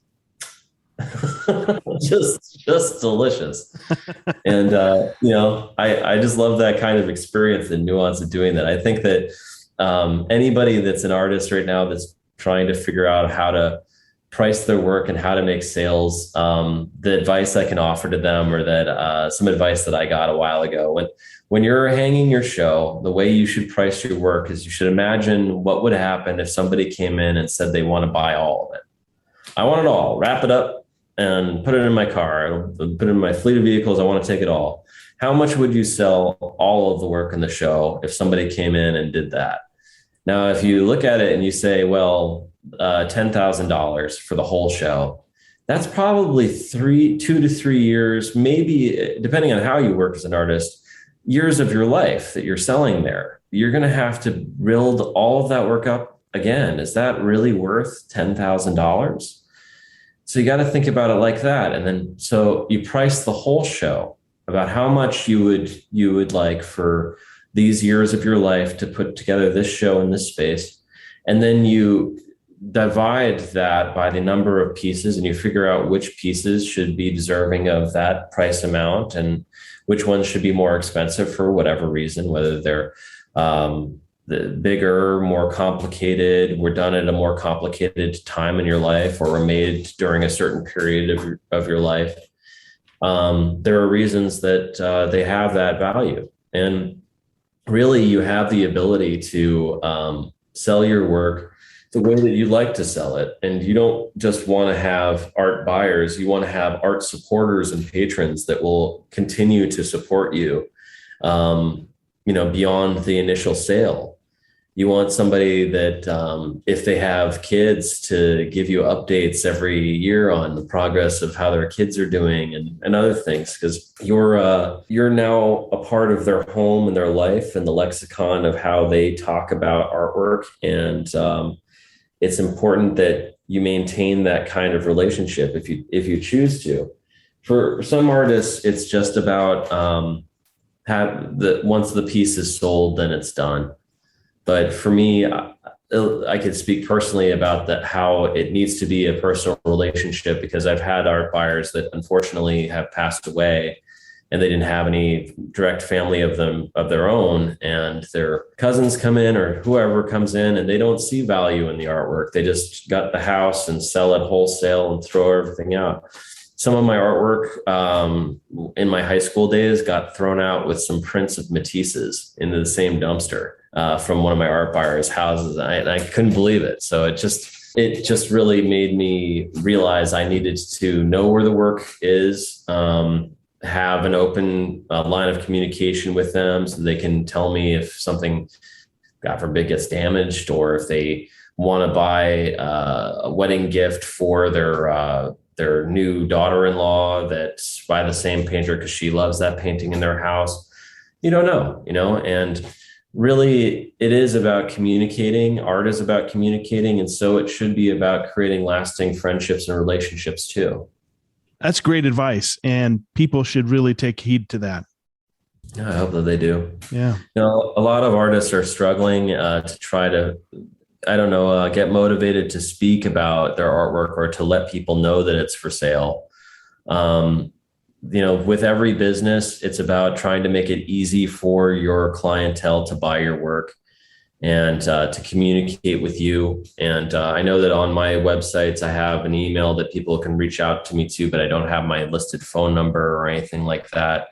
But there are methods through which people can get in touch with me I'm on all the social media. So it's pretty easy to get in touch in some way or another, but you have to make yourself relatively available, because when I was at RISD, I had my greatest criticism that I got was that I was the kind of artist that didn't need an audience. And then they said it's both a strength and weakness, because you're the kind of artist that could work in their studio for years and years and years and be perfectly happy. But, you'll look out your window one day and, you're expecting somebody to come to your studio that comes in a horse and buggy carriage and looks up and says, "You there, what day is this?" And you say, "Well, it's Christmas." And they say, "Oh, I was looking for an art studio. Do you have one?" "Why, yes, I do." And I was discouraged from doing that from an art teacher who really cared about my work and saw my stuff. Bill, he's great. And he could see that in my work. He would test me a lot on that. He, for some reason or another, I was making my best work at RISD for his class. And he would come in deliberately 15 minutes late for critique. And then he would come in this whole hustle and bustle and said, "Look, we don't have time for the critique today. We're not going to talk about any of the work. So let's just get to work." And then he would slowly pace around and he would look at every piece and really absorb it. And he would look to see who was looking at him, looking at their piece to see if they really needed to talk about it. And I didn't look at him. And he was like, "You didn't care what I had to say or what anybody said, but you were making some really good things in that class." And I worry about that because it is a strength that spoke to my determination to continue to produce work. But it really is important that the audience have some input on the process. And what I've realized for myself is that the artwork isn't complete until it's interpreted by the audience. And that's why I do shows. I bring it out there and I absorb what people are telling me about the work, and what they get from it sometimes sometimes I'll steal their quotes for titles for other paintings that are about to come out, you know? So let me ask you this. Where does an original Harrison Love start at, and what does the price go up to? An original Harrison Love goes up from about $1,000 right now, and can go as high as $40,000 at the moment for large scale abstract paintings. However, limited edition prints are available at $1,000 or below, up to about $100 for the recreation, depending on size. I have two printers that I work with, which are not traditional printers. They aren't like I go to Staples or I go to some other place and get you a print. No. I have artisanal printers in Los Angeles at Modern Multiples that make screen prints of my paintings. So they are still an artistic process. And they're also a very famous silk screening studio at Modern Multiples. They did Keith Haring stuff and Basquiat stuff and Andy Warhol's things. And I have a printer called Art by Print that's up in Connecticut that also prints giclée prints of my paintings. And I've started to do commissions at a fairly reasonable price range of about $200 to $1,000 for smaller pieces for your home at a base range that go up to about $5,000 for oil painted commissions for your home. And the $5,000 high-end oil paintings are usually about 36 inches by 32 inches or larger. So they would be a standing piece for a room. You know, they would be the one piece on that wall. Yeah. So that's kind of how I price them out. Gotcha. Thank you for speaking to that. I want to talk about one more piece here. I really love this piece, and you can find this on the Bright Futurism website. What's the name of this piece? The Lovers. That is now in the permanent collection of I shouldn't say his name, but he's an art buyer of some repute in San Francisco who bought this piece. It depicts two figures that are embracing each other after making love. And there are still kind of these motions and marks of their lovemaking from the sheets and from the space that they're in. But there's both hands and feet and faces and hearts in this. And it has a lot of movement in the flesh, in the real. What's interesting about this painting is that it was painted on a raw canvas that had rabbit skin glue painted on it so that I could maintain the naked canvas look to the background. And in some of the parts of it, it's just the rabbit skin glued canvas, just that bare canvas. And then it builds up to layers of rather thick oil paint. So it has this contrast of how much oil is on the surface versus how little oil is on the surface. And I played with both the thickness of the paint as well as the depth of the colors that are being used in the shadows of the characters. This series that I had, well, it's not quite a series yet. I only have two paintings that are really like this. The Lovers is the first of that. And then Wash Away Our Sorrows, which is at the Cohen Gallery right now in Denver, is also part of a similar thought process. It was about trying to depict larger figures and also this internal workings, kind of having X-ray vision of seeing the bones, the flesh, the muscles, the sinew into the figure, but also the sentimentality and emotional reality that comes with these kind of characters. And in these two characters being the lovers, I was writing about that at the time, writing to a lover of mine about what it was like to have a lover, is that at some point when you realize that you're taking on a lover and not somebody that you're going to be in love with, you realize that you're also taking upon somebody at some point you have to do the kindness of ignoring. And that when your life departs and they move on, and that there's something else, they find a family, or that everyone grows apart, you can give them a side glance at an event or something in the future when you pass them, but you need to do them the kindness of just waiting for them to reach out to you or acknowledging. And when you have a lover, you literally make love. And then after it is over, you do not need to be in love with one another.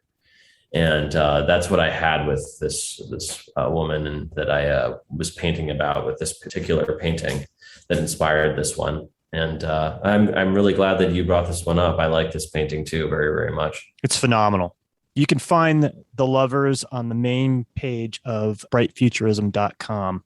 Tell us what shows you currently have going on and where people can see your art in person. And then what shows you have coming up. Right now, I have a video display at the Neutron Museum in Silver Lake in Los Angeles. That is The Dance Within Fleeting Dreams, which you can see a preview of on Vimeo if you Google The Dance Within Fleeting Dreams, or if you go to my website, www.brightfuturism.com. I also have 2 or 3 paintings at the Cohen Gallery in Denver that will be on display through September. And I'll be sending out some new works in October, so you can look out for that. I'll make an announcement for that on my social media at Bright Futurism. And I have a show that's currently up here in New York at the Triangle Loft at 675 Hudson Street in Chelsea in the Meatpacking District. Beautiful space. It's on the 5th floor of the Triangle building. And that show will be up through the 18th. And then we will continue to do shows there in the following weeks, but those will be group shows. I have an installation at Clockwork Gallery on Canal Street in Soho, New York, and my family studio up in Connecticut at the Velvet Mill in Stonington has quite a large collection of both my works and my family's artworks throughout the building. It's a large industrial building up in Connecticut that is a one-stop shop for your dining as well as shopping needs, but also there's some wonderful artwork throughout the building, which I helped to curate and build. And there are 5 murals of mine throughout that building. For future shows, I know that in the next month, we are talking to a gallery in Chelsea at the Chase Contemporary about doing something with us with the NYC Art Movement. My next personal show I'm doing at another place called Clockwork on Essex Street in New York. And there will be other pop-up shows, which you'll have to look out for on my social media at Bright Futurism and at Harrison Love. I'll make announcements about those throughout the city because I'm starting to look at more non-traditional gallery spaces and shows as we enter into another round of closures and things due to the pandemic. But there will always be content and fresh content up on my websites and on my social media for the audience to look out for. Fantastic. And we will have all of Harrison's information, his websites and social media in the episode notes, as always.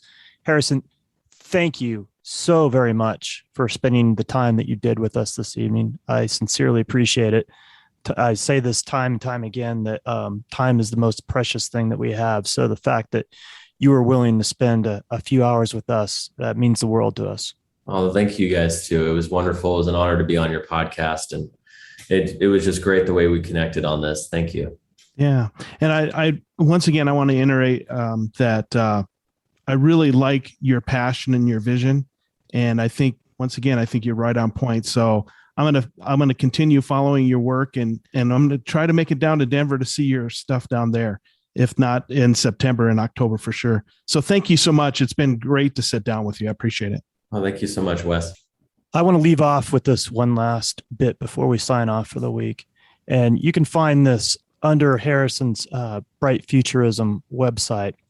It's the best thing I've read all week, to be honest with you. And I think it's incredibly pertinent to this conversation and inspiring.